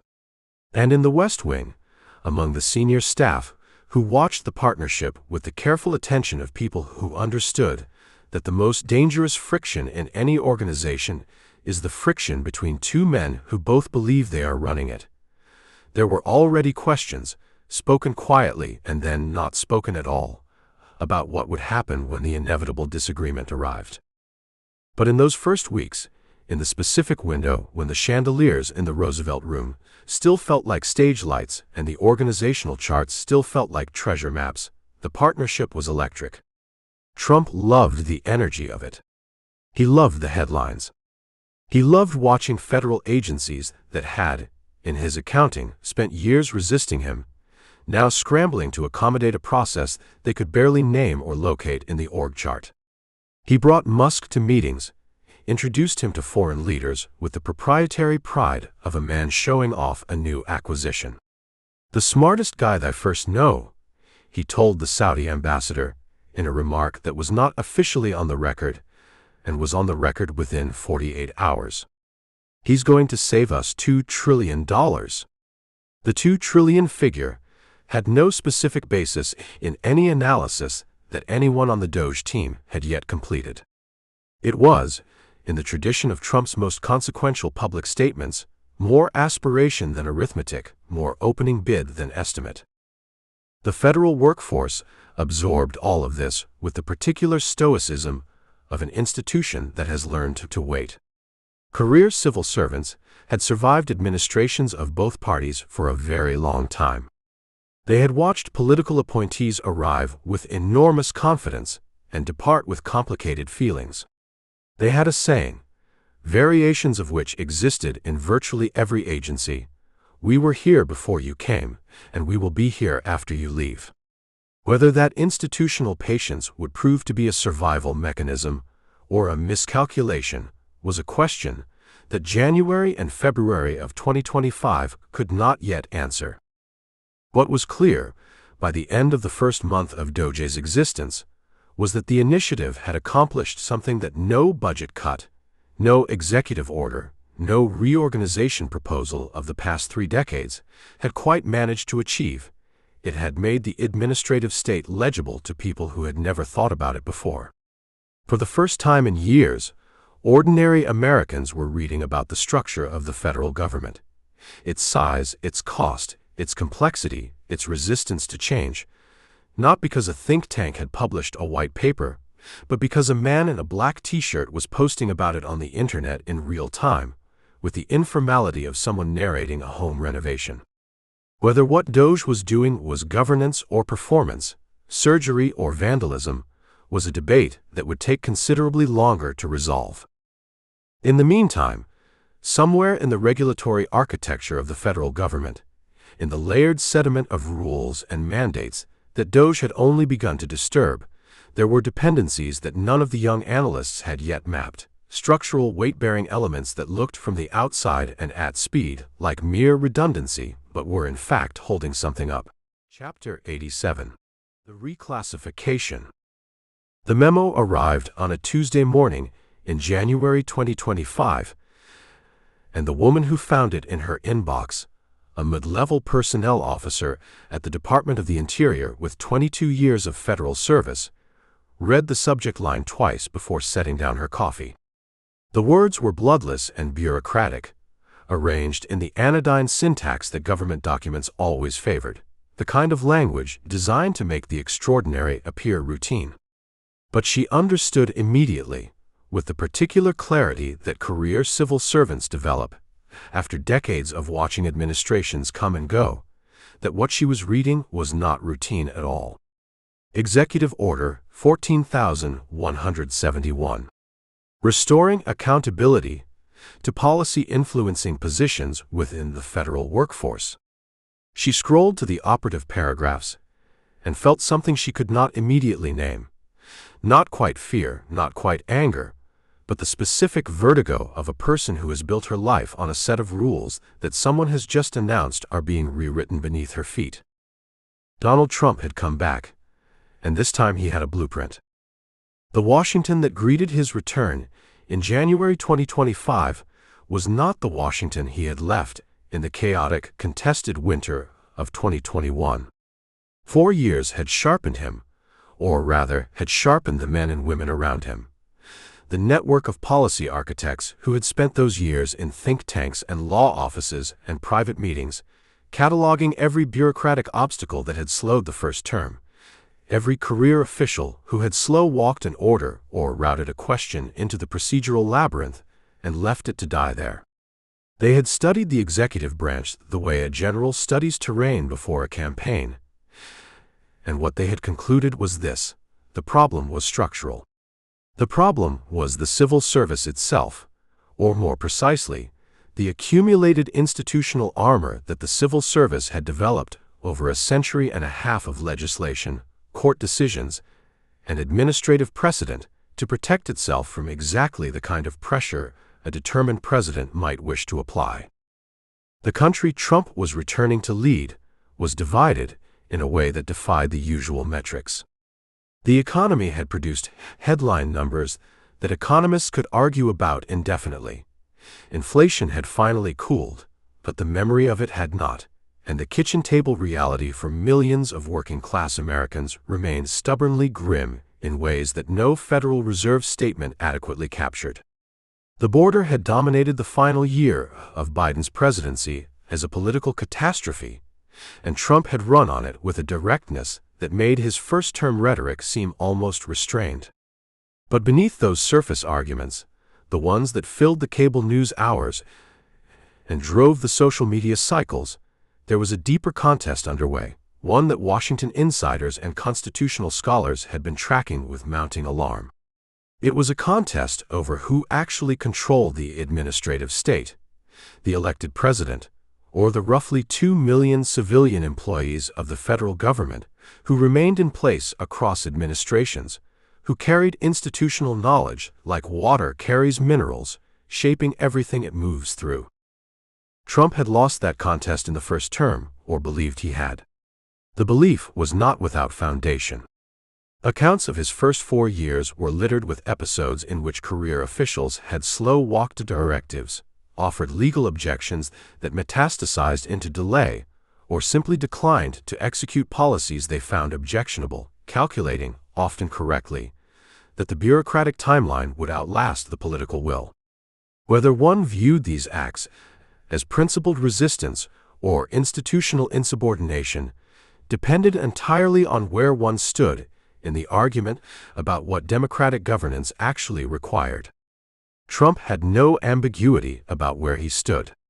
He had run for president twice, more or less explicitly on the argument that the professional civil service was not a neutral administrative resource, but a constituency unto itself, ideologically aligned, institutionally self-protective, and fundamentally unaccountable to the voters who had elected him. Executive Order 14,171 was his answer to that argument, and it was drafted with a precision that his first-term executive orders had frequently lacked. The order resurrected and expanded a mechanism Trump had established in the final weeks of his first term, what had then been called Schedule F, that had been revoked by Biden on his first day in office. In its new form, the policy created a classification called Schedule Policy Career, a category designed to capture federal employees who occupied positions determined to be of a confidential policy-determining, policy-making, or policy-advocating character. This was not a small group. Estimates varied, and the administration had been deliberately imprecise about the precise number, but the range cited in subsequent analyses ran into the tens of thousands. These were not political appointees, who had always served at the pleasure of the president. These were people who had taken civil service examinations, who had accumulated seniority, who had organized their professional lives around the understanding that their employment was protected by merit system principles codified in law, principles whose purpose, traced back to the Pendleton Act of 1883, had been specifically to prevent elected officials from using the federal workforce as a tool of political patronage. What the order proposed, in the careful language of lawyers who had spent years anticipating the judicial challenges that would follow, was that these protections were not absolute, that the president's Article II authority over the executive branch included the right to ensure that those who shaped policy were genuinely accountable to his direction. It was a constitutional argument with a coherent pedigree, and it was also, critics argued with equal force, a constitutional argument that, if accepted without limit, would effectively dismantle the administrative state as it had existed for a century. The two positions were not easily reconciled. They rested on fundamentally different premises about what the framers had intended and what a functional modern government required, and the gap between them was wide enough to drive a presidency through. Trump signed the order on January 20, 2025, hours after taking the oath of office, in a sequence that signaled to those watching carefully that this was not a peripheral priority. He signed it alongside a portfolio of other executive actions, and in the choreography of that first day, the Schedule Policy Career Order might have been easy to miss amid the more cinematically dramatic declarations on immigration and trade. But the people who had spent the previous 4 years designing the architecture of a second Trump administration knew that this particular document was, in a structural sense, the one that made all the others executable. You could issue any directive you wished. The question was always whether the apparatus beneath you would actually carry it out. The man who understood this most clearly, who had, in many respects, built the intellectual scaffolding on which the order rested, was Russell Vought, whom Trump had nominated to return as director of the Office of Management and Budget. Vought was not a household name, and he had no particular interest in becoming one. He was a policy technician of a specific and unusual type, ideologically committed, institutionally sophisticated, and possessed of a patience for procedural detail that is rare in Washington, where the currency of influence is more often rhetorical than operational.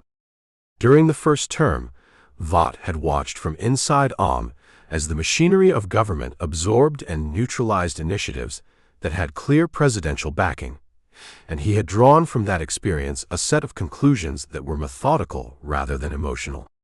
He had helped develop what became known in conservative policy circles as impoundment theory, and had contributed to the broader effort, organized under the umbrella of Project 2025, to map the executive branch and identify the specific mechanisms through which a future president could exercise more direct control. Trump's public relationship with Project 2025 had been characteristically ambivalent. He had distanced himself from it during the campaign when it became a target of Democratic attack, insisting he had not read it, that he disagreed with parts of it, that he was not bound by it. But the personnel choices of the transition and the first day's executive actions made clear to anyone reading carefully that the project's influence on his second administration was not incidental. The machinery had been pre-loaded. Vought and others had spent 4 years constructing the key, and now the door was open. The argument inside the administration, in the days following the signing, was not about whether schedule policy career was the right approach. That question was settled, at least within the White House, but about sequencing and scope. How quickly should agencies move to actually identify and reclassify positions? Which departments should be prioritized? How would the administration handle the legal challenges that were already being drafted in the offices of federal employee unions before the ink on the order was dry? The American Federation of Government Employees filed its first challenge within days. The litigation that followed would be sprawling and prolonged, working through district courts and circuits that were themselves the product of decades of judicial appointments, and neither side harbored illusions that the question would be resolved quickly. But Trump had never been primarily interested in the courts as a venue. His instinct, formed over decades in real estate and refined through 2 campaigns and 1 presidency, was that you moved, you created facts on the ground. You put the other side in the position of having to undo something that already existed rather than prevent something that hadn't happened yet. The burden of inertia, he had learned, favored whoever acted first. And so the agencies began the work of identifying positions, compiling lists, conducting reviews, generating the administrative record that would support reclassification, while the litigation accumulated in parallel, 2 tracks running simultaneously toward a destination that neither side could fully predict. The civil servants who found themselves in the potential path of reclassification navigated those early weeks with varying degrees of alarm and calculation. Some consulted union representatives immediately. Some hired private attorneys. Some did nothing, hoping that the order's reach would be narrower in practice than in scope, that the administrative complexity of actually identifying and reclassifying tens of thousands of positions would produce the same outcome that administrative complexity had so often produced in Washington: delay, modification, eventual dilution. It was not an irrational hope. The federal bureaucracy had survived many attempts at reorganization by simply being too large and too intricate to reorganize quickly. But the people designing the implementation of Executive Order 14,171 had studied that history and had tried to account for it, building into the order's language and the accompanying guidance a set of timelines and agency directives designed to prevent the usual entropy from setting in. Whether they had succeeded, whether this particular president, in this particular moment, with this particular instrument, had finally found a way to cut through the century-old armor of the administrative state, was a question that January could not answer. What January could establish was the intent, the direction, and the seriousness of purpose. Trump had returned not with a list of policies, but with a theory of government: that the executive branch belonged to the executive, that the president's mandate from the electorate was not merely advisory, and that the mechanisms of professional civil service, whatever their historical justifications, had become in practice a system of unelected governance that no democratic theory could adequately defend. His critics called it autocracy in administrative clothing. His defenders called it accountability, long overdue. The argument was, in its deepest form, not really about schedule policy career at all. It was about the nature of the modern American state and who finally was supposed to be in charge of it. Trump had come back to press that argument to its limit, and he had brought with him, this time, the tools to do it. But no one in the White House fully weighed that January. Not the lawyers, not the policy architects, not the political strategists mapping the midterm landscape, was what it would mean for the quality of governance itself when the people who had spent careers learning where the bodies were buried, which contracts were structured which way, which regulatory history explained which present obligation, began to calculate whether their expertise was an asset the government still wanted or a liability it had decided to eliminate, and what they would quietly choose to do with everything they knew. Chapter 88. Project Stargate. The East Room had been staged for theater, and Donald Trump knew it. He stood at the lectern in the pale January light, 3 men arrayed behind him like a tableau from a Renaissance painting of merchants and kings. SoftBank's Masayoshi Son, rotund and grinning with the particular satisfaction of a man who had bet wrong on Trump once before and was not intending to make the same mistake twice. OpenAI's Sam Altman, lean and watchful, the nervous intelligence of a programmer who had built a god he didn't fully understand. And Oracle's Larry Ellison, silver-haired, erect, the kind of man who treated billions the way other men treated poker chips. Trump surveyed them, then looked back at the cameras. He had done this before. The announcement, the ceremony, the summoning of grandeur from the clay of a press conference, but even by his own standards, the number he was about to say was something different. $500 billion. He let it hang in the air. He had always understood, intuitively and more profoundly than his critics ever conceded, that large numbers were not merely economic instruments but psychological events. They altered the atmosphere of a room. They made reporters look up from their phones. The announcement of Project Stargate, a joint venture seeded with an initial $100 billion and committed to deploying $500 billion over 4 years into American artificial intelligence infrastructure, landed on January 22, 2025, barely 48 hours after Trump had been inaugurated for the second time. It was, in its speed and its scale, a statement of intent that doubled as a rebuke to the Biden years, to Silicon Valley's complicated relationship with Washington, and to the particular cluster of anxieties that had settled over the American technology establishment like a low fog in the years since ChatGPT had cracked the world open in late 2022. To understand what Stargate meant, one had to understand the moment into which it was born. By January 2025, artificial intelligence had ceased to be a subject of science fiction, or even of specialized technical journals, and had become instead the central organizing anxiety of the age. The question that kept corporate boards and congressional staffers, and generals and oncologists and school teachers awake at slightly different hours of the night was the same question: how fast was this moving, and what happened to those who moved too slowly? China's DeepSeek had just demonstrated, to the considerable alarm of American technologists, that the assumption of permanent Western computational supremacy was not a law of physics, but a working hypothesis under active challenge. The compute clusters that trained the most powerful models required not just capital, but land, power infrastructure, and a supply chain for specialized semiconductors that had become, in the preceding 3 years, one of the most geopolitically contested objects on Earth. Into this landscape, Trump did not tiptoe. He never tiptoed. But even accounting for his characteristic maximalism, Stargate was remarkable in its ambition, and in the particular argument it made about the relationship between the federal government and private capital. The project was structured as a private venture.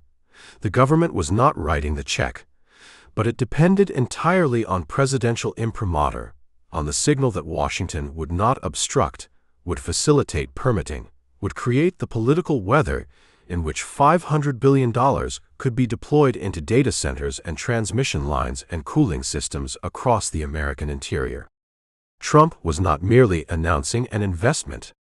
He was announcing that the presidency itself would serve as the venture capitalist of last resort, clearing brush, warming rooms, making the calls that only a president could make. The core conflict embedded in Stargate was not the one that appeared in the press releases. It was, at its heart, a conflict about legitimacy and about who would control the infrastructure of the next era of American power. Elon Musk, who had by then assumed a position of extraordinary proximity to the new administration, running the so-called Department of Government Efficiency from an office in the Eisenhower Executive Office building, went on X within hours of the announcement and called the venture's financing claims fictitious. "They don't actually have the money," he wrote, in the flat, declarative style that had made him the most followed human being on the platform he owned. It was a striking intervention. Here was the man who, perhaps more than any other single figure, had helped engineer Trump's return to power, now publicly undermining the president's signature first-week announcement. Musk's skepticism was not entirely without foundation. The $500 billion figure represented commitments spread across 4 years, and the $100 billion immediate deployment was itself contingent on capital formation still in process. But the timing and the venue of his objection suggested something more personal than a technical dispute about pro forma capitalization tables. Musk and Altman had history, the kind of history between brilliant men who had once shared a table and a vision, and had since come to regard each other with the specific contempt that only intimate intellectual rupture can produce. They had both been founding board members of OpenAI, the nonprofit laboratory that Altman now ran as something much closer to a for-profit titan, and Musk had departed in 2018 under circumstances that both men narrated very differently, and would continue to narrate differently in court filings for years to come. Musk had subsequently built his own AI company, xAI, which competed directly with OpenAI for talent, compute, and the same investor dollars that Stargate was now mobilizing. His objection to Stargate, whatever its technical merits, arrived embedded in a competitive logic that was not difficult to read. Trump, characteristically, did not adjudicate the dispute so much as absorb it and move forward. When reporters asked him about Musk's criticism, he declined the invitation to rebuke his ally. "Elon is a smart guy," he said, with the particular form of non-answer that he had refined over decades of managing rooms full of contractors, lawyers, and television producers, all of whom wanted a piece of his attention, and none of whom he was going to give the satisfaction of an unambiguous response. He knew that Musk, whatever his theatrical grievances, remained useful. And he knew that the announcement had already performed its primary function. It had put a number in the world that made the Biden administration's technology agenda look timid, that had sent OpenAI's valuation upward in after-hours trading, and that had given every governor of every Sunbelt state with cheap land and a power surplus reason to call the White House before the week was out. The revealing action, the moment that functions as a keyhole into the larger character, came not in the East Room ceremony, but in the exchange that preceded it, in the private conversations that several participants would later describe to journalists and biographers in careful, mostly on-background terms.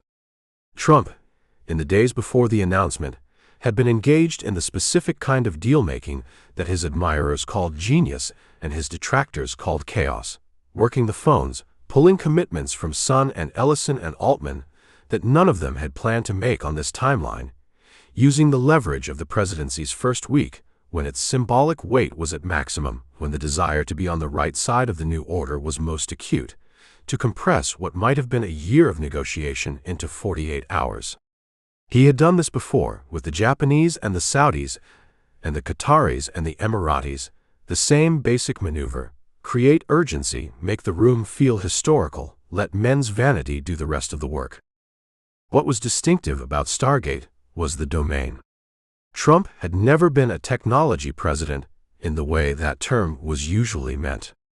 He was not fluent in the vocabulary of machine learning or transformer architecture or inference compute. His engagement with artificial intelligence was mediated almost entirely through its effects, its capacity to generate wealth and to generate enemies, rather than through any intrinsic fascination with the mechanics of the thing. But he had a quality that was, in its own way, as useful as technical fluency. He was not afraid of things he didn't understand. Other men, confronted with a technology they could not fully grasp, would hedge, defer, form commissions, wait for the experts to disagree, and then disagree again. Trump moved. And in an era when speed was itself a strategic asset, when the difference between the first data center and the second was measured not in months, but in the compound trajectories of model capability, his willingness to act without complete information was, depending on your vantage point, either a gift or a menace. Masayoshi Son understood this.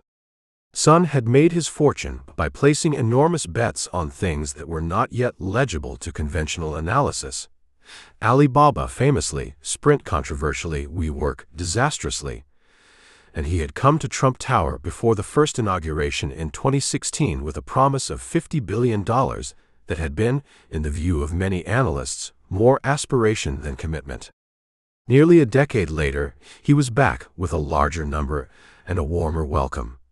And the quality that he kept returning to, in his subsequent descriptions of Trump, was not the president's knowledge, but his appetite. Son used the word speed the way other men used the word wisdom. He believed the two were often the same thing, or at least that the world increasingly punished those who confused deliberation with intelligence. The relationship between Trump and Altman represented something more complicated, and perhaps more consequential. Altman was in many ways Trump's opposite, the product of Stanford rather than Wharton, a creature of the San Francisco consensus that had spent years maintaining a careful, sometimes anguished distance from partisan politics, a man whose public persona was built on a kind of earnest futurism that had little aesthetic overlap with anything in Trump's repertoire.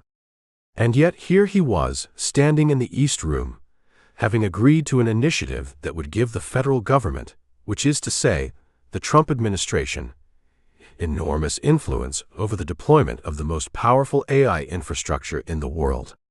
The calculation was not difficult to reconstruct. Altman had watched what happened to companies that positioned themselves as adversaries of the administration. He had watched the regulatory environment around AI grow increasingly fraught, and he had concluded, as many of his peers would conclude in these weeks, that proximity to power was preferable to principled distance.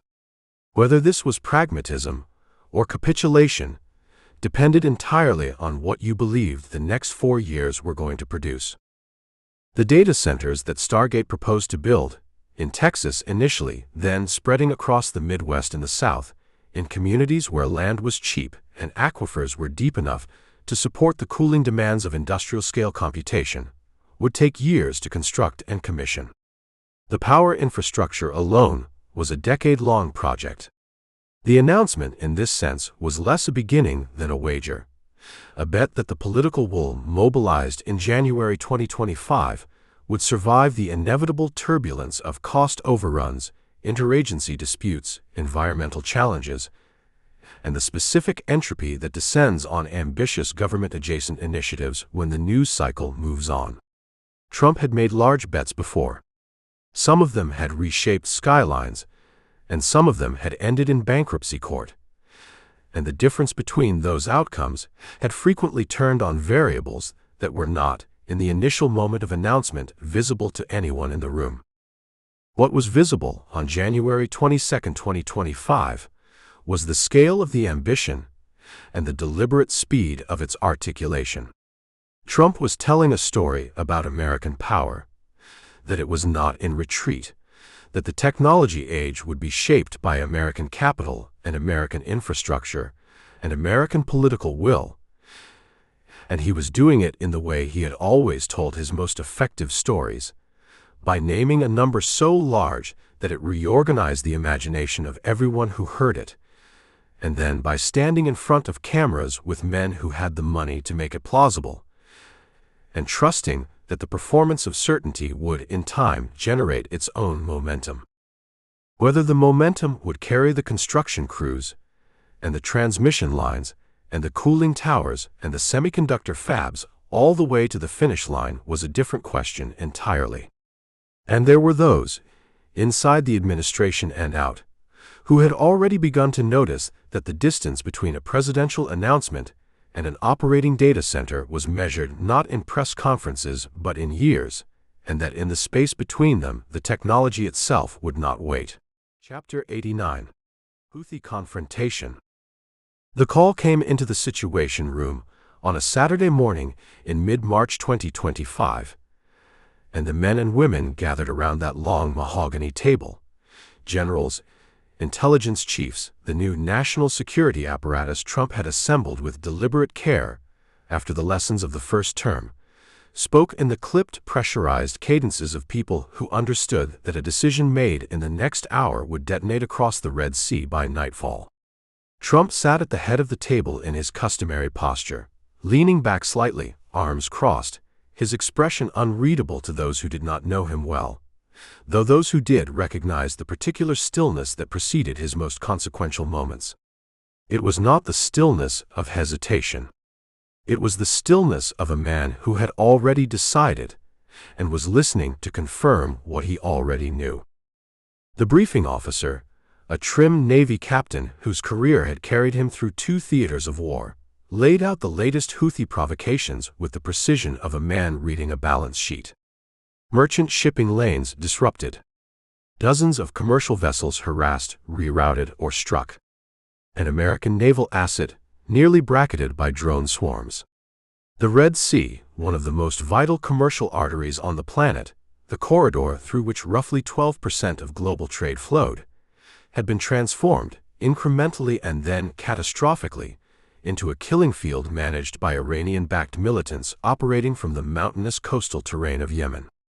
The Biden administration had responded with a measured multinational framework called Operation Prosperity Guardian, conducting strikes it described carefully as defensive and limited and calibrated, adjectives that Trump, upon hearing them, reportedly dismissed with a single syllable. He was not interested in calibration. He was interested in results. To understand what Trump ordered in the spring of 2025 and why, one must first understand the world that had made the Houthi crisis possible and the particular political atmosphere into which Trump's second term had been born. The Red Sea attacks had begun in earnest in late 2023 when the Houthi movement, formerly known as Ansar Allah and backed by a web of Iranian arms transfers, declared themselves in solidarity with Gaza following the Hamas attacks of October 7th and Israel's subsequent military campaign. Their targeting, however, quickly expanded beyond any coherent solidarity rationale. Ships bearing no connection to Israel, flying flags of neutral nations, carrying grain and automobiles and consumer electronics, were struck indiscriminately. Insurance premiums for Red Sea transit spiked to historic levels. The Suez Canal route, which typically handled roughly 30% of global container traffic, became economically untenable for many shipping companies, forcing vessels onto the far longer Cape of Good Hope route around southern Africa, adding weeks and tens of thousands of dollars per voyage.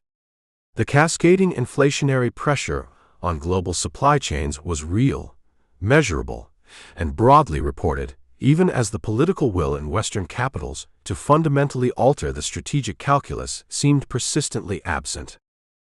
Biden's team had walked a careful line, unwilling to escalate in ways that might widen the Gaza conflict or invite Iranian retaliation, at a moment when the administration was simultaneously managing the Ukraine war, negotiating nuclear framework agreements, and managing domestic political headwinds from its own progressive flank, which viewed any military action in the Middle East with deep suspicion.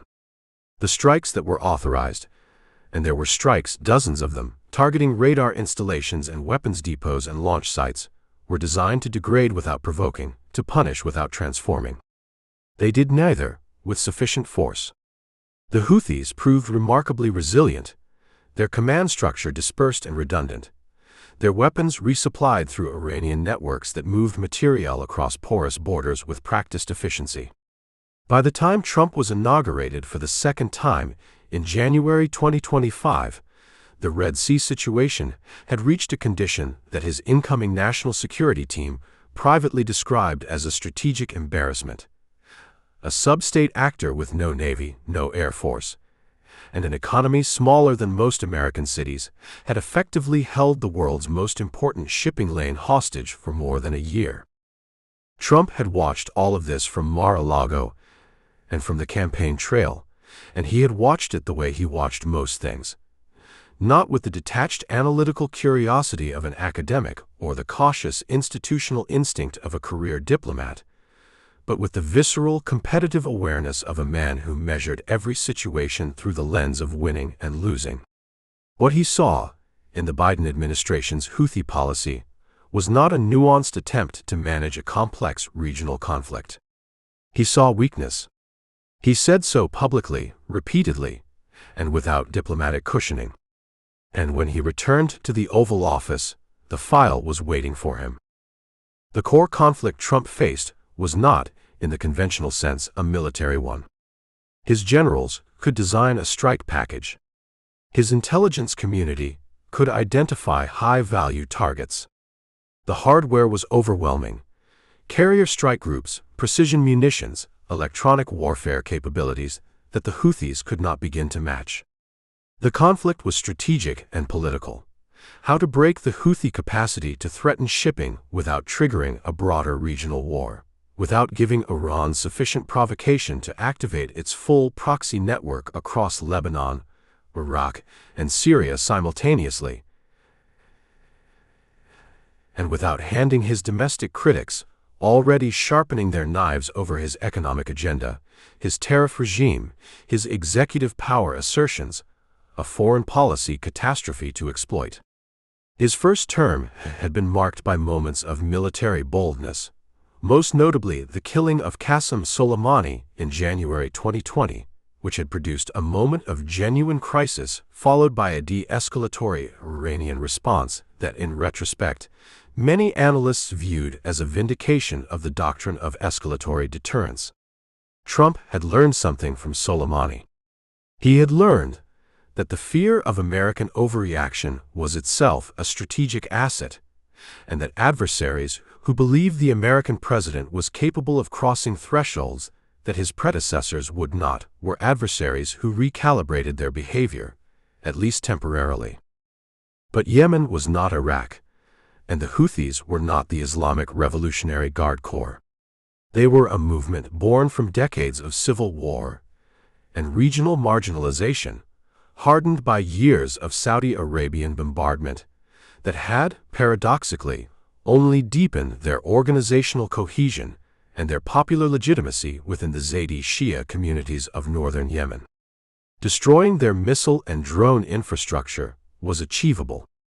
Destroying their will, their ideology, or their political base was not a task that air power could accomplish. And Trump's advisors, including his newly installed Defense Secretary Pete Hegseth, whose appointment had itself been a declaration of intent about the kind of military leadership Trump wanted, were candid about the limits of what kinetic action could achieve. What they launched in March 2025 was something qualitatively different from what the Biden administration had executed under Prosperity Guardian. The earlier strikes had been surgical, targeted, and announced in advance through diplomatic back channels intended to prevent accidental escalation. Trump's operation dispensed with the back channels. The strikes were heavier, more sustained, and targeted not just weapons systems, but the logistical and communications infrastructure that allowed the Houthi command to function as a coherent military organization. Reporting from the region, pieced together from satellite imagery analysts, Yemeni journalists operating under extraordinary personal risk, and Western defense officials who spoke on background with the practiced circumspection of men navigating classified corridors, described a campaign of notable intensity. Bunker facilities struck in the Sada Governorate, port infrastructure used for weapons transfer in Hodeidah put under pressure, command and control nodes in the capital, Sana'a targeted in waves that continued for days rather than hours. The decision that most clearly illuminates Trump's character in this moment, the keyhole through which his larger strategic temperament becomes legible, was not the strike authorization itself, which followed a comprehensible logic of escalatory deterrence. It was his response to the advisors who urged him to issue a public statement framing the operation within the language of international law, coalition solidarity, and defensive necessity. According to multiple accounts from individuals present in or adjacent to those deliberations, Trump rejected the framing almost impatiently. He did not want to explain himself in the vocabulary of the post-Cold War international order, the vocabulary of multilateral legitimacy and proportionality doctrines and Security Council resolutions. He wanted to be understood in simpler, older terms. The Houthis had threatened American interests and American commerce. America had responded. That was the statement. The elaboration, in his view, was weakness dressed as sophistication. "They'll know," he reportedly said, in a construction that his advisors had learned to recognize as his version of strategic communication, a belief genuinely held that force projected at sufficient magnitude communicated its own meaning without requiring translation. Whether this was wisdom or arrogance depended entirely on whether the force worked. The relationship that most powerfully shaped Trump's approach to the Houthi crisis in this period was not with a general or a diplomat, but with his defense secretary. Hegseth, a Fox News host turned Senate-confirmed Secretary of Defense after a confirmation battle that had itself become a kind of national Rorschach test, represented something specific in Trump's second-term project. He was not a product of the military-industrial complex, not a graduate of the think tank ecosystem that had produced most of his predecessors, not a man whose views had been formed by decades of institutional accommodation. He was, in the way Trump most valued in his inner circle, uncontaminated by the conventional wisdom of the establishment he had been sent to disrupt. The two men spoke frequently, sharing an instinctive disdain for what they saw as the bureaucratic timidity that had allowed adversaries to operate with impunity, and Hegseth's willingness to advocate internally for sustained and unapologetic military pressure gave Trump the institutional backing he needed to override the more cautious voices in the interagency process. Their partnership in the Houthi operation solidified something that had been forming since the transition, a working relationship built on shared contempt for half-measures, and a mutual belief that the second term was the moment to demonstrate that American military power, when properly unleashed, could alter facts on the ground that diplomacy alone had failed to move. Whether Hegseth's inexperience in the labyrinthine politics of the Pentagon and the combatant commands would become a liability in more complex operations ahead was a question no one in the building was yet asking openly, but it was a question that would not stay dormant forever. The Houthi strikes did not end the Red Sea crisis. That would have been too clean, too conclusive, too satisfying for the messy geopolitical reality in which they occurred. The Houthis retained meaningful capacity. Their resupply lines through Iran proved more durable than the initial targeting had suggested, and the political conditions inside Yemen that had produced the movement in the first place remained entirely unaddressed. Shipping insurance premiums fell modestly in the weeks following the operation's most intense phase, a data point the administration cited as evidence of effect, though maritime analysts were careful to note that the improvement was partial and potentially temporary. The Houthi leadership, rather than signaling accommodation, released statements from undisclosed locations promising continued resistance, which was either evidence of their genuine resilience or a performance calibrated for their domestic audience, or both simultaneously, as such things so often are. What changed was something harder to measure, but more important in the long run: the perception among adversaries watching carefully from Tehran and Beijing and Moscow and Pyongyang of what the second Trump administration was willing to do. The Biden years had been characterized, in the assessment of many foreign policy realists who were otherwise skeptical of Trump, by a kind of strategic ambiguity that tilted toward restraint, a pattern of announced red lines that were then qualified, of threats that were then walked back, of military capabilities that were deployed just short of the threshold that might have altered behavior. Trump's Houthi operation, whatever its tactical limitations, communicated something different. It communicated that the new administration would absorb the criticism, domestic and international, that accompanied decisive military action, and it would absorb it without visible discomfort. Whether that communication would deter, or whether it would provoke, whether it would restore a deterrence architecture that had been eroding for years, or whether it would ignite escalations that a more cautious hand might have prevented, was not a question the spring of 2025 could answer. The answer was forming somewhere in the architecture of Iranian decision-making, in the back-channel conversations between Revolutionary Guard commanders and their proxy partners across the region, in the calculations being made in offices that no American journalist could access and no satellite imagery could illuminate. And it would arrive, as these things always do, not when the Americans were ready for it, but when the Iranians decided the moment was right. Chapter 90. The 12-Day War. The war room smelled of burnt coffee and recycled air. It was somewhere past midnight, on the 6th day of what the Pentagon had taken to calling, in the clipped shorthand of men who had seen too many maps, the campaign, a word deliberately chosen for its clinical distance from what was actually happening over the Zagros Mountains and the hardened bunkers of Fordow and Natanz. Donald Trump sat at the head of the Situation Room table with his arms crossed, his tie loosened by perhaps half an inch, which for him constituted a state of undress. On the screens arrayed before him, real-time footage from surveillance assets showed the orange blossoms of secondary explosions rising from coordinates that days earlier had been among the most fortified nuclear installations on Earth. He said nothing for a long moment. Then he turned to the chairman of the Joint Chiefs and said simply, "More."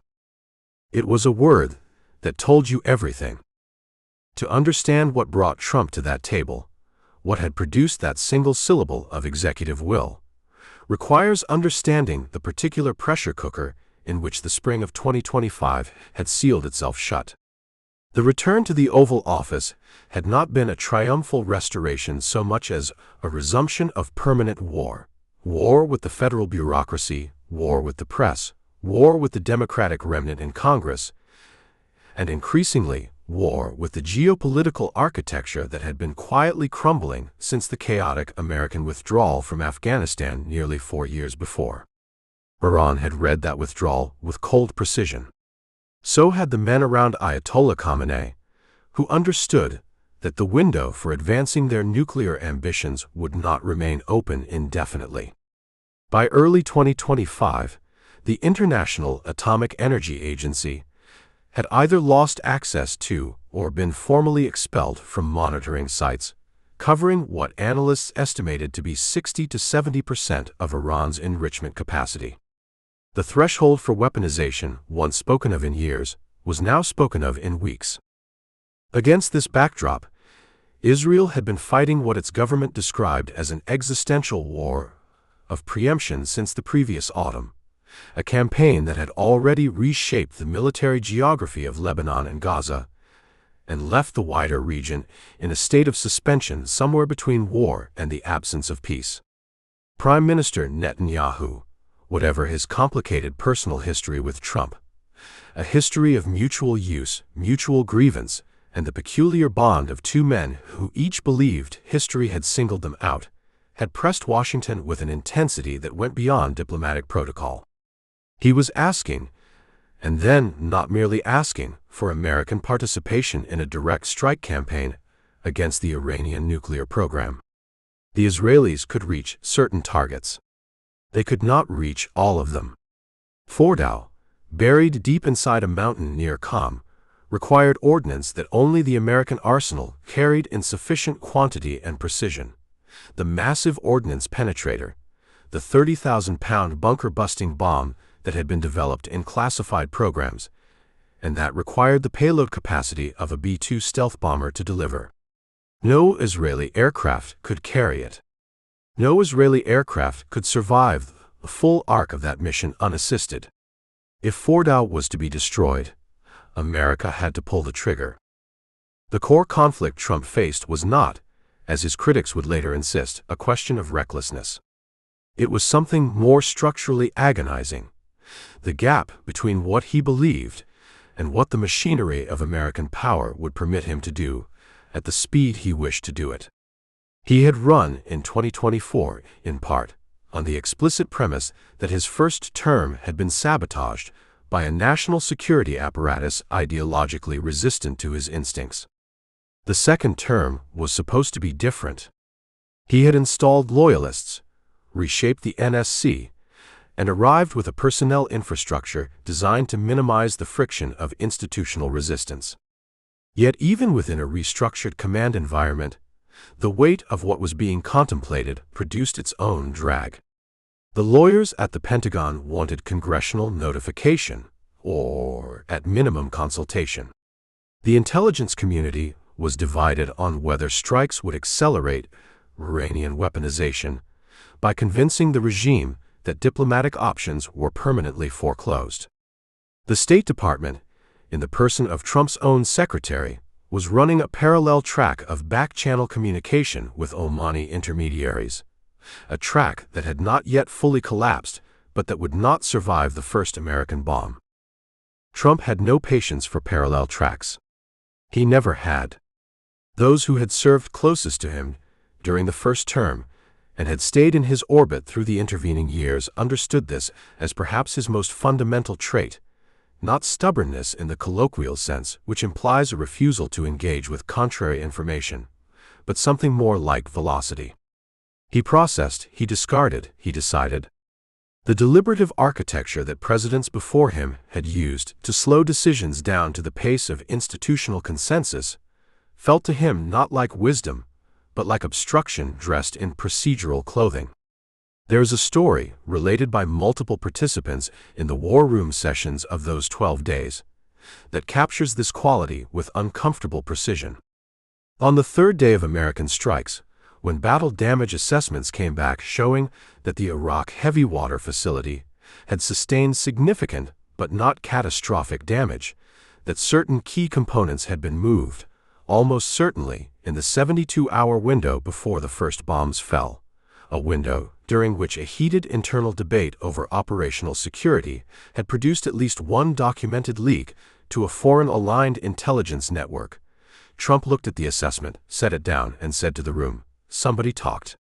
Somebody in this building talked, and those components are in a tunnel somewhere, and now we have to find them. That's your fault, not mine." He was pointing, not metaphorically but literally, at the assembled principles of the American intelligence and military apparatus. "Find them," he said, and he stood and walked out.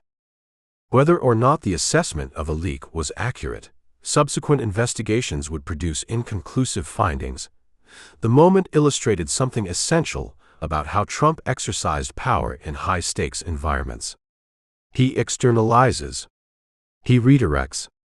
He refuses, at the cellular level, to absorb the possibility that a plan he has authorized has failed for reasons internal to that plan. The components at Iraq had almost certainly been moved, not because of a leak within the American government, but because Israeli operational activity in the weeks preceding the strikes had telegraphed the general shape of what was coming.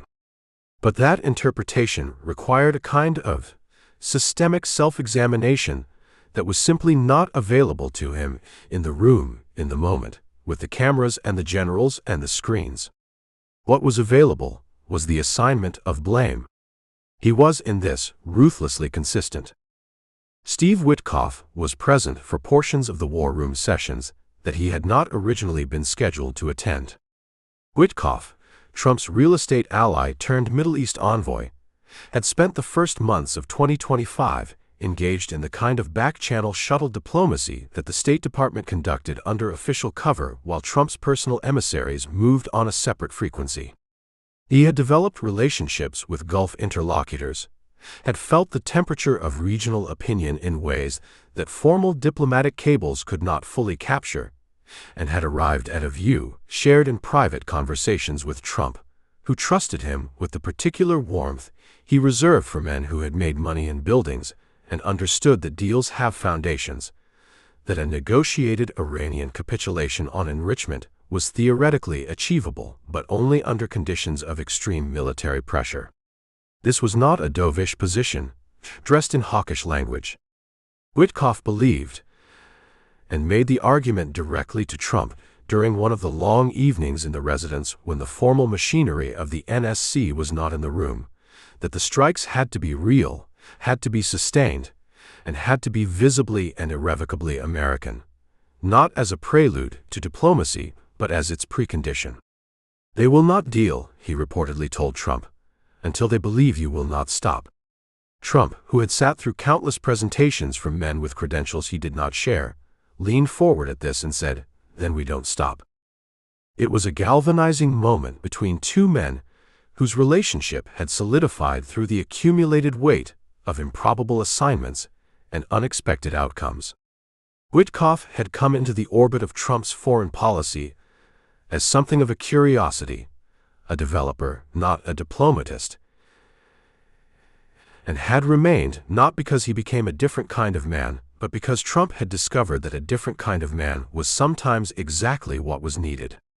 The two of them understood each other in the grammar of transactions, what each party actually needs, how much pressure the other side can absorb, when to walk and when to press. This was not Kissingerian realpolitik. It was something more vernacular, and in its way more honest. It was deal theory applied to a situation in which the chips being pushed across the table were measured in enriched uranium and precision munitions. The strikes continued for 12 days in total. The official accounting, when it came, described a campaign that had set the Iranian nuclear program back by an estimated 4 to 7 years, destroyed or critically damaged the centrifuge halls at Fordow and Natanz, eliminated a significant portion of the regime's medium-range missile production infrastructure as a secondary campaign objective, and, in the operation's most consequential and most disputed moment, killed 3 members of the IRGC's Nuclear Oversight Command in a strike on a facility outside Isfahan that American officials subsequently described with studied vagueness as having served dual military-industrial purposes. Iran's formal response was a ballistic missile barrage against Israeli territory that was intercepted with 93% effectiveness by the combined Iron Dome and Arrow systems, augmented by American naval assets positioned in the eastern Mediterranean under rules of engagement that had been rewritten quietly 10 days before the campaign began. The American public was told much of this in real time, which was itself a departure. Trump, who had chafed against the Obama-era doctrine of strategic ambiguity and the Biden administration's preference for what his communications team privately called the fog of competence, had made a decision early in the campaign to own it publicly and completely. He posted on Truth Social, during the third night of strikes, a brief, declarative message, the syntax of a man who views punctuation as optional, announcing that American forces were participating in strikes on Iranian nuclear sites, that the operation was going well, and that Iran's leaders should have made a deal when they had the chance. It was, by any conventional foreign policy standard, an extraordinary breach of operational communication norms. It was also, politically, a masterstroke. By the time the morning shows had processed the post, the framing was already set. Trump had done what his predecessors had refused to do. Whether or not that framing survived the scrutiny of time was a different question. For the moment, the momentum was his. Congress reacted as Congress does, with fury distributed almost entirely along partisan lines. Democrats demanded invocation of the War Powers Resolution. Republicans, with a handful of hawkish exceptions, who worried privately about precedent, defended the president's authority with arguments that Trump's own legal team had prepared and distributed with unusual speed, suggesting a preparation that predated the first strike by weeks, if not longer. The resolution demands never produced a formal vote. The campaign ended before the institutional machinery could catch up with the facts on the ground. That was the point. What does it mean when a democracy's most consequential military action since the invasion of Iraq is authorized, executed, and concluded faster than its legislature can assemble a quorum? What does it mean when the man at the center of that action walks out of the Situation Room on the sixth night into the long corridor toward the residence, satisfied in the way that only velocity can satisfy him? Not by the outcome assessed, the damage catalogued, the strategic consequence measured in decades, but by the simple fact that he had moved and the world had moved with him. These were questions that those 12 days planted in American democracy like seeds in winter ground, invisible and patient, waiting for the season that would bring them to the surface. A season that was, as the summer of 2025 began its slow, combustible approach, already closer than anyone in that coffee-burned room had yet permitted themselves to calculate. The consolidation of power and the 2026 landscape, 2025-2026.